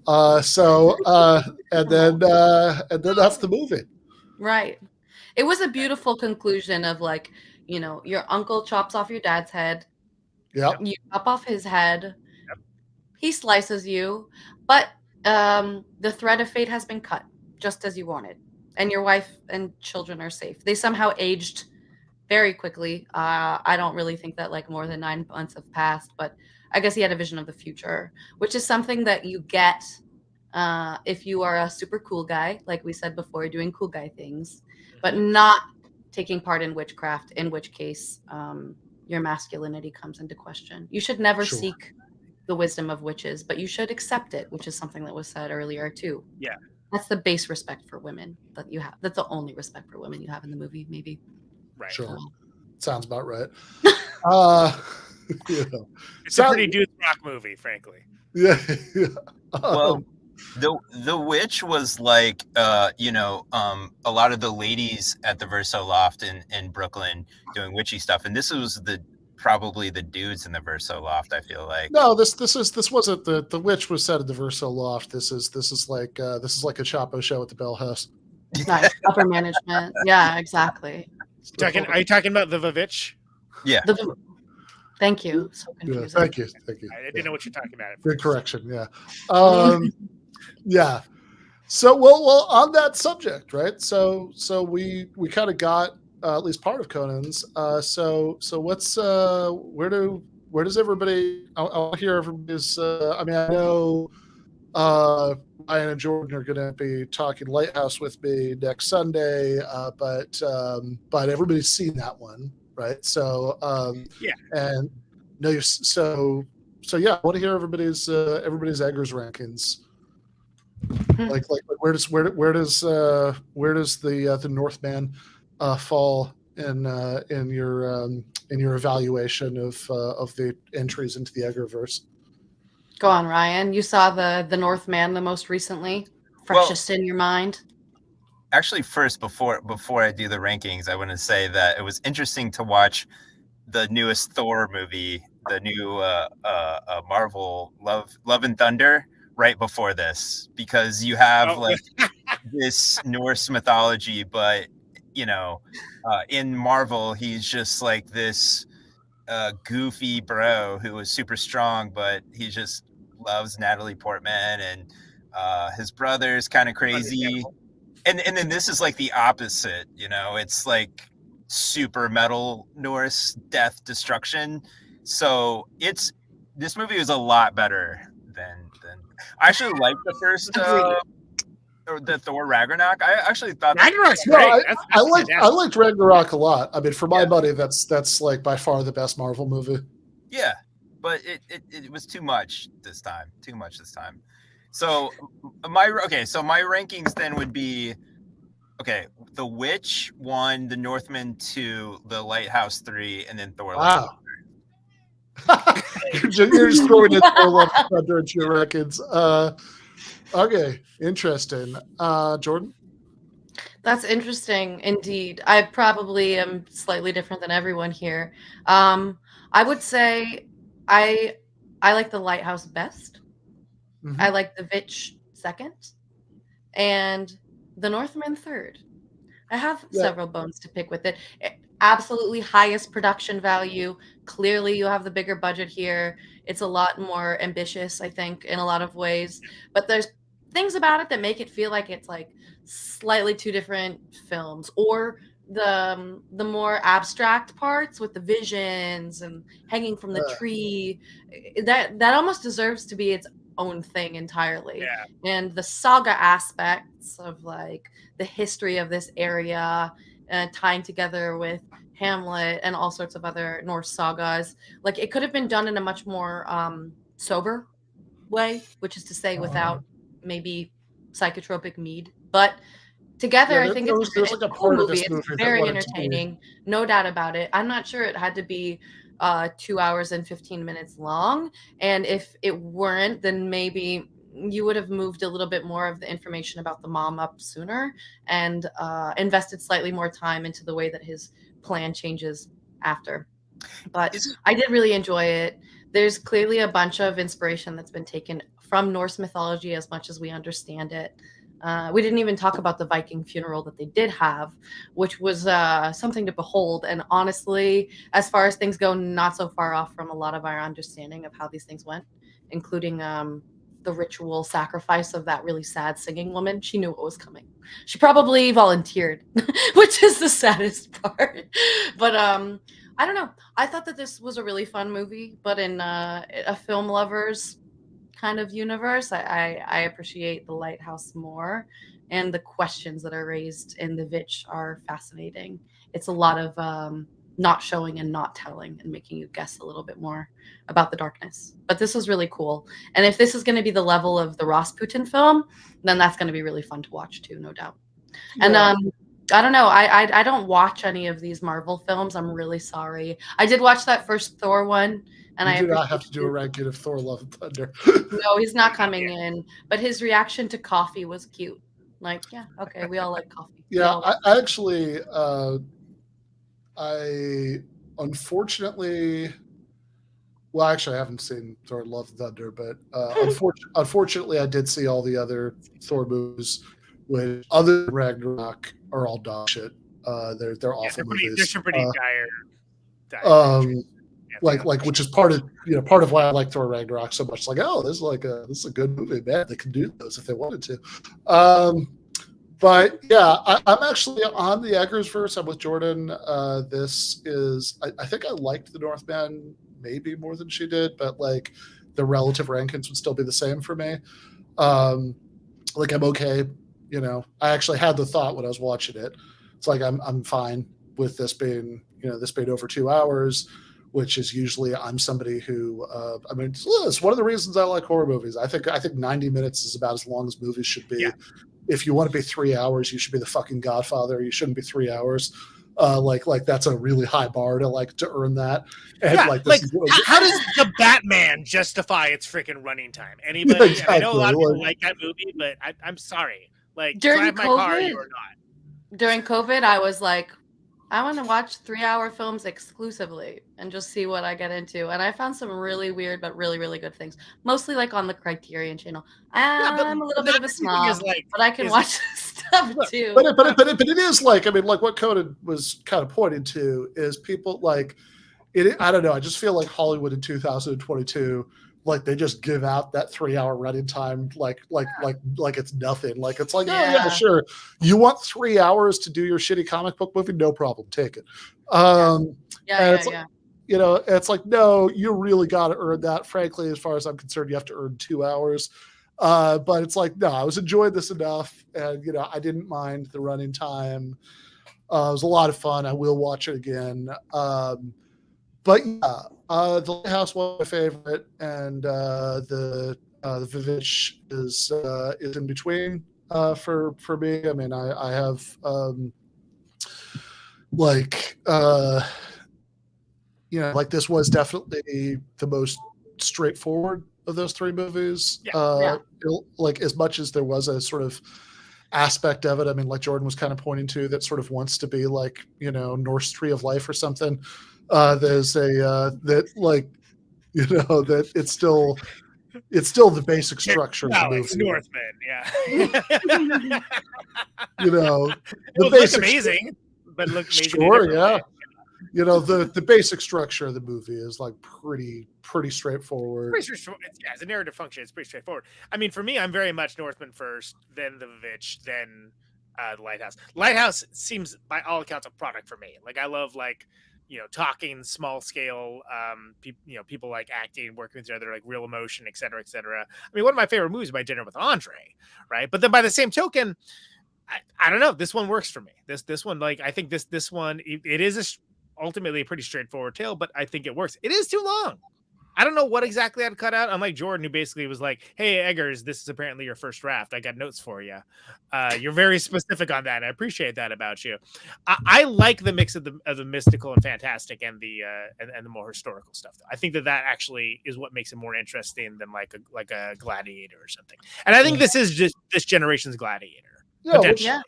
And to be fair, like, look, I loved Gladiator. I do too. It's good. You know, when that movie came out, and I actually just rewatched it not that long ago, and it's like okay, I have a little bit more of a sense than I did in 2001 of what's goofy about this movie, but you know, I still thoroughly enjoyed that. Well, that's awesome. Well, but the thing is, Jordan, you got to understand, like you're talking about like long movies, right? Like, I mean, look, Until the End of the World is one of my favorite movies of all time, and that's Wim Wenders, and it's like something like 6-7 hours long, right? I mean, I just watched. Talk to me when you've seen The Human Condition, all 3 parts. Yeah, I'm not gonna watch movies. I recommend it though. But like, I just watched Too Old to Die Young, like the Refn one, which is like should have been like you could have cut out 2 episodes of that, but I love that he didn't. This is a competition I'm very happy not to be part of. Right, exactly. But I think what you're saying, like, I love the idea of like short narrative tales. This one managed to work for me despite being long. Is what? Yeah, it's by being too long. Yeah, I mean, so it's like Gladiator's awesome. This was awesome. I think it's. I do think you're right that it's basically this generation's Gladiator, and and to be fair, it's a better movie than Gladiator is, right? In many ways, right? Like so. But it is still in the sort of Gladiator vein of like, we're going to just do this like really straightforward story doing the about, thing. They're doing the thing. I want to see Joaquin Phoenix in the follow-up. That would make things even better. Well, I mean, like, what I would say is like, giving Eggers a big budget. Like, great. Yeah. Like, what can you do with Rasputin? I don't feel like Joaquin Phoenix could be like I feel like the Roman Empire was a system where you could barely be able to function, and they could like pop you up your chair, and you could be the emperor. So you could have him in that role. I don't think I don't It's think like you the could put American him- presidency now, actually. So Yeah, exactly, right. You know, so it's like I He could feel be like like an English king in the medieval ages. there we go, there Yeah. we go. Which, by Now the it works. way, today is the 13th of November, and we should all take a moment of somber silence for St. Bryce's massacre, where King Ethelred of England had all of the Danes exterminated on the island in the year 1002. So We need to have Jordan, like, there We're a needs to little be like a DVD special feature of Jordan just popping up with these facts. This is amazing. I would totally watch the making Northman weird again rape with Jordan jokes be and like, like by the history way. points. By the way, yeah, that should be my new tagline that no one wants to hear. Interesting that, yeah. Speaking of Joaquin Phoenix, though, I was going to say By the way, that just occurred to me. So, like, all the old DVDs that had the audio commentary tracks, like, do you have to actually go back and track down the DVDs to like get those, or are those still available somehow? So I can Excellent. speak to a recent version of that, which is the fact that we just covered Bob Roberts before our election coverage, and I still have the DVD of it, which has like the commentary track. I wasn't able to find the commentary track anywhere for Bob Roberts, and I think some of that is just people like either don't know that it exists or they don't care enough to upload it or something. Maybe it's a rights thing, but like I think that the era of like the physical media special features being more or less over is a real loss. So Some of like, it ends up on YouTube. all those audio commentary tracks are just like lost with the last physical DVD of those movies. No Criterion? more cuts, no more, Criterion producer. Channel's really good about that. yeah. Like for instance, if you watch Joan of Arc, you can see you can like get the commentary. You can also get like the Portishead guy did another score to it like live, and it's you can look at it with that. Thanks. Criterion is the only one that I know that is like providing that. Like you won't see that on HBO Max or Hulu or the rest of these streamers. They don't care about that. What they want to do is immediately move you on to the next content immediately. Yeah. Before the credits are even started, I should also admit that as far as my ranking of Northman, it might be impacted by the fact that I had sort of the opposite of Ryan's experience, that he had just watched Thor: Love and Thunder, and it's like, man, this is a much better movie than that. Whereas like literally like 5 hours before I started watching the Northman, I'd been to the theater watching the Banshees of Inisherin, which is by far the best movie I've seen from 2022. It's like an amazing movie. And so, so it's like you see like a pretty good movie that night. It's like, yeah, okay. Yeah, I mean, Northman is like, it's in my top 22 for 2022, but it's like lower single digits. That's my I love new the thing. fact you have a top 22 for 2022. Just the implications of the fact that that's a top category. Like, one, I did top 21 of 2021. I did a top 20 of 2020. So it allows me to finish the film. But like that, I mean, I assume you've seen at least like, 44 movies that were made in 2022, or he otherwise. watches 24 and then just cuts 2 of them. I have, believe me, there's some stuff that did not make it. Let's be explicitly clear about that. Did not make it. But I feel really good about like Banshees was like easily 3 or 4. I mean, it depends on where I put RRR, because that one was amazing too, which even though a lot of people didn't see it. It's like Everything Everywhere All at Once, RRR, Nope, and Banshees and Sharon are like the top 4. Okay, like Northman's like, there are a couple of those that I haven't seen. I did see Everything Everywhere All at Once, and I thought it was excellent. But I did like Banshees even more than I like that. Banshees was one of the biggest surprises, because I liked In Bruges a lot. I thought that was a great film, but like that blew me away. Like I was like, this is fantastic, because you look at the preview and it's like thingy. Yeah, Brendan Gleeson and Colin Farrell, and you think it's going to be like the preview is like, oh, this is going to be hilarious. It's like, well, parts of it are. But it's one of the best depictions of friendship I can think of, especially male friendship. I mean my Letterboxd review of Banshees of Inisherin was literally like 6 words long. I believe it was, and I quote, "Good movie, but Jesus Christ, man," because it gets real heavy as the movie goes on. But there are some very, very funny parts along the way. It's a great film. Like 2 films in theaters right now that I'm very willing to watch. And I really I have to admit that I'm not super caught up with contemporary film. There's, the Criterion Collection has a massive backlog of all of the best things that have ever been made, and I'm slightly more interested in those for the most part. But we've got Triangle of Sadness, which I'm still dying to see, and I know that Ben really enjoyed it. Triangle of Sadness is a lot of fun. I liked it. I don't think it. I mean, it wasn't as good a movie as these others, but it was. Yeah, you should watch it. You'd be into. You wouldn't give it the Palme d'Or if you had the chance. I would not, but it was good. It's funny. I mean, it's fun. It's a good. It's like very not subtle satire, but it's but I definitely enjoyed it. You also whatever, you get to see Woody Harrelson as an alcoholic Marxist cruise ship captain. So that's fun. Yeah, it's a win. Yeah, the other is I think it's called Pearl by A24. Oh yeah. I've not seen Pearl yet. I saw X. I was not super impressed with it, but I hear Pearl's better. Emily the Criminal. I don't love these kinds of films, but something about it looks really, really good. Yeah, X is very much like, what if Texas Chainsaw Massacre, but also Boogie Nights, and that's what it is. And if you think that sounds great, then it's for you. And it's good, but there's nothing new about it. There's nothing new about it at all. And so for me, like a movie like Barbarian, where it's like, oh, I've never seen that before, is fantastic. Even though there's some flaws with it for sure. But point of order is that I actually think The Northman does crack the top 10 with it, if I remember correctly. We didn't really talk about the visuals. I know J. Andrew World is probably sitting there screaming somewhere silently. The visuals in this movie, all of Eggers' movies, he has incredible sense of saturation and good use of light and dark and things along those lines. Really cool movie to see on a bigger screen. Absolutely. I think it's a different experience if you watch it on a plane. Versus, but if you didn't watch it slightly stoned, then you kind of missed out on some of the visuals. Well, apparently I missed out. Sorry. Yeah, I mean, I watched it on my MacBook, but it was on my chest, and it was right there. Yeah. So it was like a big screen to me because it was right here. That's fully immersive, 100%. And that's the thing. It's a through line through all of Eggers' stuff. It's all visually incredibly compelling.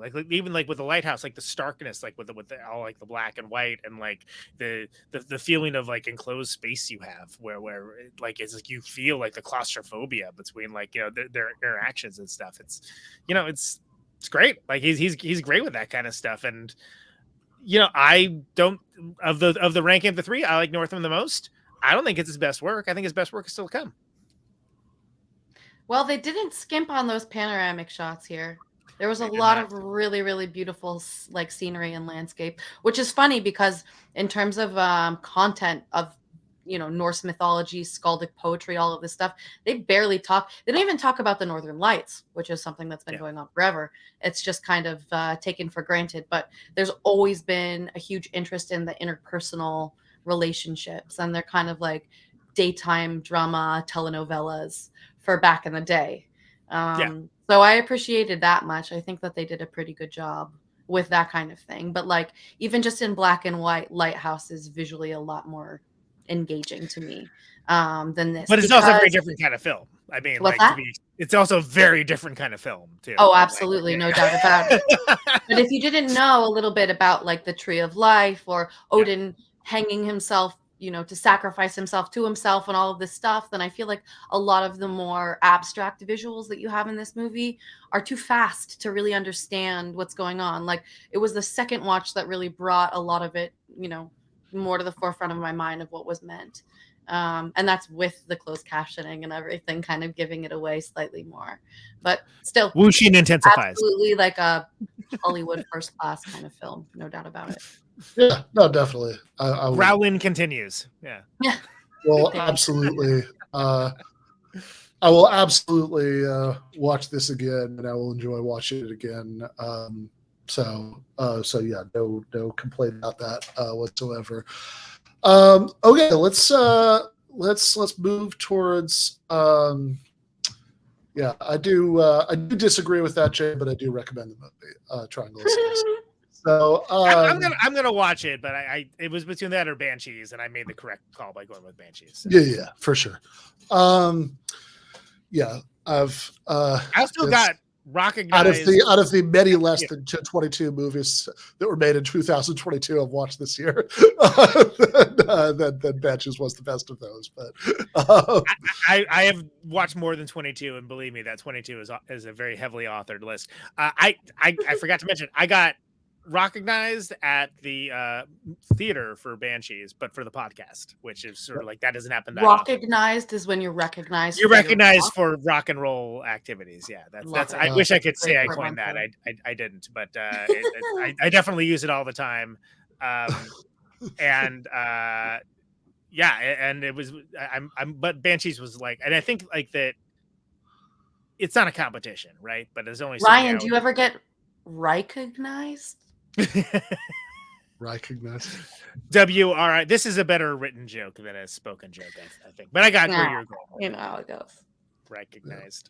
That sounds like it could be something totally different if it's not spelled. Oh, you know what? Back in the day, I was a fantasy sports columnist, and I remember one time this dude at a bar yells out, "Hey, Dr. Fantasy," because I was Dr. Fantasy. So top being yelled Dr. Fantasy at a bar. Dr. Fantasy is a great. You should never have given up on that. Yeah, Ryan Fantasy. That was also William Dafoe's name in the movie was Dr. Fantasy. That's hilarious. I saw a commenter earlier on say that they have a theory that Willem Dafoe is playing the same character in The Lighthouse and in this, which was a brilliant comment. It's just like time traveling jokester. Yeah, he's just like a known commodity throughout history, being a weirdo in the corner. Yeah. If I had to put my money on anyone being that way, it would probably be Willem Dafoe. You could do worse. Yeah. Fair enough. Fair enough. All right. Is it really fair enough? Oh, okay. It's always fair enough. Don't question that, Conan. Come on. It's totally fair enough. Yeah. Yeah, I had a ex-girlfriend who used to get mad at me when I'd say that because she was convinced that was my way of saying okay. You know, that whatever you just said is clearly ridiculous, but I'm going to move on, which is unfair. That's only how I was using it, like maybe 10% of the time. So you can't watch your show because it's super triggering. Oh my god. Exactly. But let's move towards you know, we are at the 2-hour mark, so you got to earn that. Almost as long as the Northman. Let's give it another. I always do. Yeah, exactly. We should, if this episode goes longer, we have a rule that the episode never can go longer than the actual film. That's a mistake. How can you which I analyze? No, I'm kidding. If anything, you should have at least 5 minutes for every minute of the movie so you can properly pick everything apart. This is the gates of hell moment of the podcast, and eventually we're going to go to Valhalla. So the podcast Valhalla. Yeah, honorably in battle. Jordan, half of that is by, you know, just old age by the time this is ending. Then you'll just go to hell. I'm sorry. That's not so fun. Yeah, half of me What for that Viking is just trying to is keep people on this? topic, just to be clear. So I mean, that's, you know, but yeah, I mean, I think that like I think this is a great film to discuss because there's a lot to discuss with it. Even if folks that like maybe were less than impressed with it, it's still like sometimes you'll see a movie like that's great, I don't want to talk about it, or that's terrible, I don't want to talk about it. That happens to me all the time, and like then I kind of write myself into a corner with these like in-depth letterbox reviews where I'm just like whatever. Then I'll do a one-liner or something because I was like I don't really want to talk about this, but I like that what was the controversy around this internet controversy went away as opposed to something like Nomadland, which the initial leftist take became the only thing the leftists would ever talk about that movie forever and ever amen, which is reductive and I think depriving a larger conversation about the film on things that are not Amazon, for instance. So I'm glad that the whole MRA thing and like the fact that assholes like it didn't become the all-defining characteristic of well, it's weird the way that things go, right? I remember like idiots spent like 10 minutes talking about how the Joker was an incel thing and they just forgot about it. Yeah, they moved on to like whatever else they moved on to, like Goldfish, right? Yeah. That would be an interesting pairing to watch the Joker and the Northman, because it's like about two white dudes who have a lot going on, and then so they start murdering people, and then like either evoke a wolf or a clown. Yeah, that's the range. There's that crossover. They just took two slightly different paths of vengeance. Like one, like, I'm gonna feel really sorry for myself forever, and the other, like, I'm gonna make everyone pay. Where's that arcade style crossover fighting game? Yes. Nice. I put my money on the Northman. My He's objection, got an axe and a sword. like I think like okay, the leftist objection to Nomadland, I think that is kind of right, but also like my primary objection is the leftist one. My primary objection is that there's only so long I can stand watching people like stand by, setting suns while moody music plays in the background. And it's like, Jesus Christ, guys, enough already. I'm done. So, I just, it's maybe not for me. There's other things to discuss besides, and I'm not even saying I necessarily disagree with the take, but the fact that it became the all-encompassing and only allowed. It's silly for that to be the only level of discussion about the movie. I'm definitely with you on that. But I engage with everything from a position of critical thinking too, and I realize that not everybody gets enjoyment out of that. Some people just like the catharsis. Hey, it's Amazon propaganda. To hell with it. Terrible. That's an awesome humble brag. I love that. I'm just generally awesome, and maybe it's everyone else that's wrong. I just think about things better than everyone else. Yeah.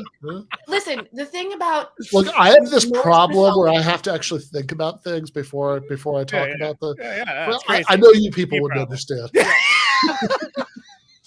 Hollywood loves a happy ending. Hollywood loves the hero winning. Hollywood loves a good lesson learned.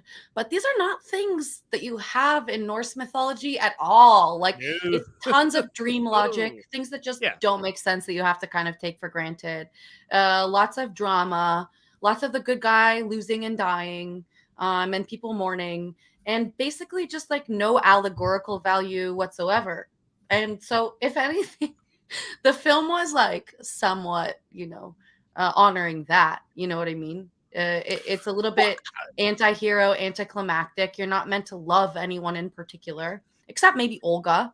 But she's also like an accessory to all sorts of crime. So, strong woman, girl boss. Maybe that was like the whole point of Eggers. It's not as incel as we thought.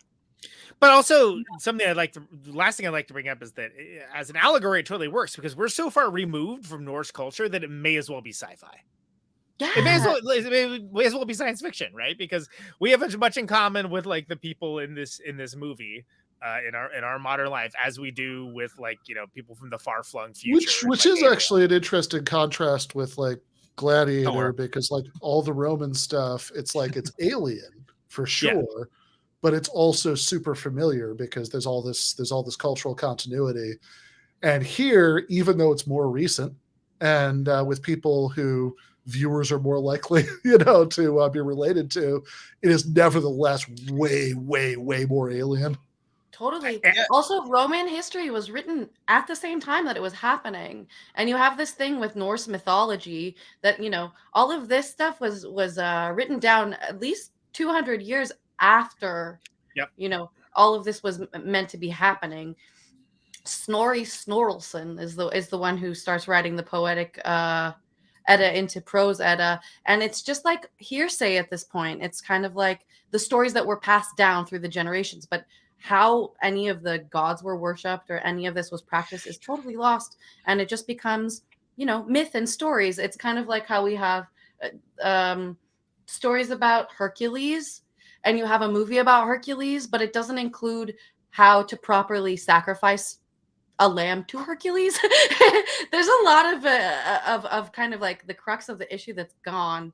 And you have people who are already Christianized 200, 300 years later that are writing this down in a totally different language. So yeah, there's something that's super alien about everything that we're hearing. And there's a lot of missing parts that we're never going to have filled in. So it's very cool to see someone kind of try to tackle that cinematically. And because the Romans wrote the history, right? So that's a big thing with the Romans. Like, why do we still talk about Vandals like being as like it's an act of destruction? It's like, well, the Romans provoked because that's how they perceived it. The Romans provoked the Vandals for like years and years and years. Like, yo, stop messing with us. Stop messing with Right. us, or there will be repercussions. And they kept doing it, and they kept doing it. Like, all right, fine, we're going to sack your city now. Like, vandals. And so to this day, that's what vandalism is. Right. You know, like they wrote the history, winner's history, man. Like whoever wins, whoever like gets to write down the history, like wins. And a lot of these, you know, they were folk tales. They were discussed by the campfire, things along those lines. They were sold in song, et cetera, but it wasn't traditional narrative history written down in books. Because of that, the whole idea of the word barbarian is literally about like, oh, well, these barbarian invaders. Well, these barbarian invaders, arguably it was better to be a woman in a lot of these Celtic cultures than it ever was to be in Rome. But Sure. that's like, that. Where's that? Well, they didn't want to write that down. Why would you? Like, I mean, Barbara, you know, not you wouldn't write that down because it wouldn't interest you. Like it's just like, oh, yeah, okay, yes. why would you want to talk about that? Yeah, That's- write down more stuff that makes us look awesome. yeah. They did more writing like at the same time in these like late medieval periods about what are they called? Like the Eastern. No, my mind is gone. It's all the mead. I'm sorry. No, but you have a lot of information about the Goths. You have a lot of information about the Rus, and you have the ones from further east on the steppe whose name's evading me. Someone in chat can probably pick that up. But it's pretty interesting that like how much is just missing and gone. And by the time that it's written down, it's written by Christians. So they have a vested interest in skipping over a lot of the stuff. They're like, we're going to keep the brutality, right? We'll keep the brutality and have that be like a function as a narrative scare tale, right? Someone says Scythians. That's awesome. No, not the Scythians. I'm sorry. Noted Scythians. The best yeah. One thing I was going to say is like going back to their culture feeling alien is that not to bring up Thor: Love and Thunder again, but no, Marvel's depiction of Thor is interesting because you know, I used to read the comics back in the day, and he almost had this like Shakespearean persona. He was like almost this nobleman who spoke in like these and thous. But for the movies, they made him just like a bro. Like they made him like a god like any of us, right? He's just like, well, I mean, even in what's the Avengers Endgame? I've seen way too many of these movies. Most of them aren't very good. The Avengers Endgame, they even have like fat gamer Thor. Exactly, and really? like, because in the beginning of the movie, he's depressed because he couldn't save his people from, you know, what that doesn't matter, right? But it's like, but he's gotten really fat and he like just sits around playing video games and drinking all day. That's awesome. So it's like it's very relatable. Yeah, actually, it's actually very hilarious and relatable. But yeah, it's not traditional. I was thinking of the Mongols, by the way, and I apologize. Scythians, yeah. Okay, Ryan. But what we can say, Ryan? Go ahead. Oh, I was just gonna say, like, Skarsgård is like the opposite. Like, could he almost be Thor because Odin helps him? He's really ripped. Likes one-handed weapons. Like, could he be Thor? Maybe this is his origin story. Thor is a nice guy. Thor is like the goody two-shoes of all of the Norse cosmology. He's super beloved because he kind of like stays away from unnecessary killing, and Odin is like really antagonistic. There's some really, really, really funny interactions between the two of them where Odin will just change his shape and form and just insult Thor from a distance and watch him get angry, and he's like, that's my son. It's pretty cute. It's a precursor to Twitter, actually. Yeah. I don't think that we're supposed to think of Anthelm as Thor, but he's certainly supposed to be reminded constantly that Odin is like his patronymic god. There's all of these relations back to the ravens. His father was the Raven King, and Odin has the ravens, you know, Hugin and Munin, thought and memory. It's really cool. Instead of having a dog go out and get your newspaper in the morning, to just like send out ravens across the world and have them bring back the news to you. But we're supposed to see that Odin is like sort of interfering and helping him a number of times, even with like the final scenery of the Valkyrie carrying him off the Valhalla.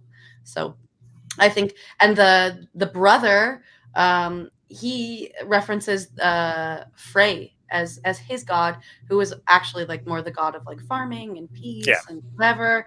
But this guy comes from like a warring faction of the Vikings, and he ends his life that way as well. So praise Odin. Nice. Well, with that, perhaps we are at a good stopping point, and we are teetering dangerously close to the full length of the movie here. So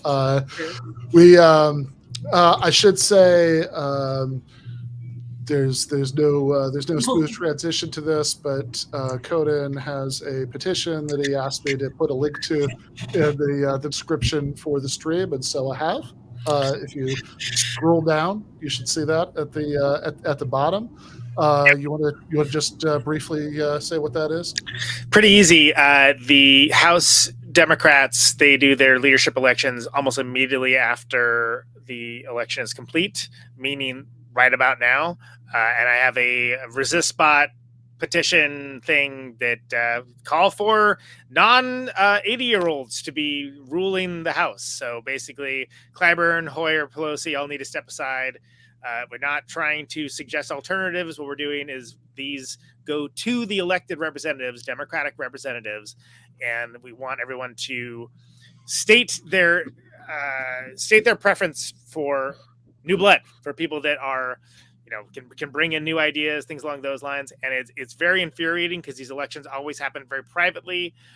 The only way you can influence it, each Democratic House member has a vote for who gets to be in the 1, 2, 3 slot, depending on who retains. And that's something that's going around now. So please sign it if you agree with that. You can also, if you text 50409, which is to resist bot, you can send a letter to your elected representative about this or any other issue. It's a great resource. People should utilize it more and more because tweeting about it doesn't mean anything. How dare you? No, I'm kidding. Especially these days. But it's critical to get the idea out there that it's time for these 80-year-olds to step aside and allow. I think they should be older. I think we should. I think we should start with like 90, 100, 110-year-olds. I want people who are in those positions who are so senile that they miss the whole neoliberal turn, and they'll just start doing. They'll just start doing like Great Society programs again because they're still doing. That'd be awesome. Would that be a nonagenarian? Would that be there we go. There we go. Yeah. Anyway, I knew there was gonna be no way to shoehorn that into this. No, that's okay. But it's time sensitive. That's why I bring it up. And so fair enough. If you have a Democratic representative, especially in deep blue areas, please either sign the petition and or send your own letter along through ResistBot, because people are going to assume that everything's just hunky-dory and that everyone's going to dislocate a shoulder, patting themselves on the back for how well they did for avoiding the red wave that was promised. And this is the time to act, and it's not what people normally think about acting on that kind of thing. The Norsemen did not appreciate old age or That's dying. Right. Exactly. You want to be ruled by shameful graybeards? Exactly. Paul Ryan would be a shameful graybeard. Yeah. And go to Volhol. Yeah, that's why the Northmen inspired dude to go to Paul Pelosi's house with a hammer. Right. There was blood out You're gonna die in battle, whether you like it or not. And you'll have me to thank for that. No, he's tried to do him a favor, tried to take both Paul and Nancy to Valhalla. Nice. Yeah. Nancy is definitely a Valkyrie. She's like serving mead and being all blonde and hot there. It's great. Yeah, sure. It's better than what she's facing now. Yeah, fair enough. Nancy Pelosi is actually 110 years old. She's had a lot of work done, like Nicole Kidman. Just like Nicole Kidman. She's Nicole Kidman's older sister, actually, as it turns out. That's crazy. All right, this is good. I've now seen the cats of 2 of the 3 other people on screen today. We did the Capitol class earlier, and we saw Jordan's cat extensively. So she's really interested in capital accumulation, as it turns out. Fascinating. Have not seen Ryan's cat yet. I don't know when that's going to happen. They're wondering where dinner is. They're like, "Hey, man, you're late. What's going on? What's happening? Yeah. We feeding or what?" Well, let's not delay that anymore. So I should check out Protonic Reversal. Check out Conan's music. Check out that petition if you disagree with me about how we need even older leaders. Movie Extravaganza is continuing on with election month. We're doing Wag the Dog on Tuesday. Oh, nice! I remember that. And then we got Bullworth with Jason Miles coming up, which should be a lot of fun, and Election with Ravana coming after that, and then Francesca Fiorentini's coming on to do Head of State at the end of the month. Okay, Head of State I actually don't remember, but the first three very, very solid choices. Thank you. I agree. All of them. So nice. So lots to look forward to there. Whenever we do, I do know when the New York live show is going to be, but it's not announced yet, and this doesn't seem like the moment to announce it. So, but when that happens, you will. Perhaps you could see Jordan there, or at least hear vaguely anti-Semitic banter about her. At least you can all attest to the fact that I don't sound like Fran Drescher. There we go. According to Jason, I could be Ben's mother, actually. According to Jason, yes, I think his impressions of are going to all be the same there. I'm not going to read anything into that, but then don't do that for him. Then Ryan Zickgraf, you can read his writing in his Substack, which is the Third Rail. You can also read him at the best magazine known to man, Jacobin, where he is a columnist. Anything else you want to mention? On Left Reckoning tomorrow, but I don't know if it's live. Awesome. Okay. Well, if it's not live, you should become a Left Reckoning patron, so you could you can still check it out. Fun fact: I was the very first patron of Left Reckoning. I just barely beat David Griscom's mom. She was number 2. That is a good brag. It doesn't get clipped. Beat his mother. No respect. But yes, you should also become a patron of this show, patreon.com/Ben Burgis, where you get, for the monthly cost of a milkshake at a 50s nostalgia diner in 1994, you can that. Nice. You get patron exclusive post games every Monday night. Sometimes there are interviews that are released to patrons before they go into regular episodes. You get the Discord server. You get all kinds of goodies, but most importantly, you get our eternal love and gratitude for keeping this thing going. So please do that. And with that, whoa. With that, Ben just disappeared. With that, Ben went to inmates are in charge of prison suddenly. All right, let's go. Let's go. Attica. How do we manage this now? I think there was a little message on the screen that said there was an error, but don't worry, it's not your fault, which I thought was nice. It's not your fault, Ben. Yeah. We need that. That's a really weird thing. That's an error message. It's not your fault, though. Okay, it's not your fault. It's not your fault. Can we edit you going into Valhalla at that moment? Right. It was beautiful. Yeah. The Shixes and the White Horse taking me up to Valhalla. I thought it was just a culmination of these ephemeral kings. Like you were the king last week, and now we get to fight it. Yeah. That's right. Yeah. I only got the show. Succession? Would Jordan be second in line? 100%. And I was ready to kill both of you just to secure that spot. He already had her weapon ready. Yeah, it was very quick. Fair enough. Fair enough, indeed. Yes. With that, I will say that we're going to be back tomorrow night. I'm going to be talking to Harvey J.K. About his book that was just reissued by Zero Books, The British Marxist Historian. So that should be a lot of fun. Really looking forward to that. So that's tomorrow night at 8 Eastern.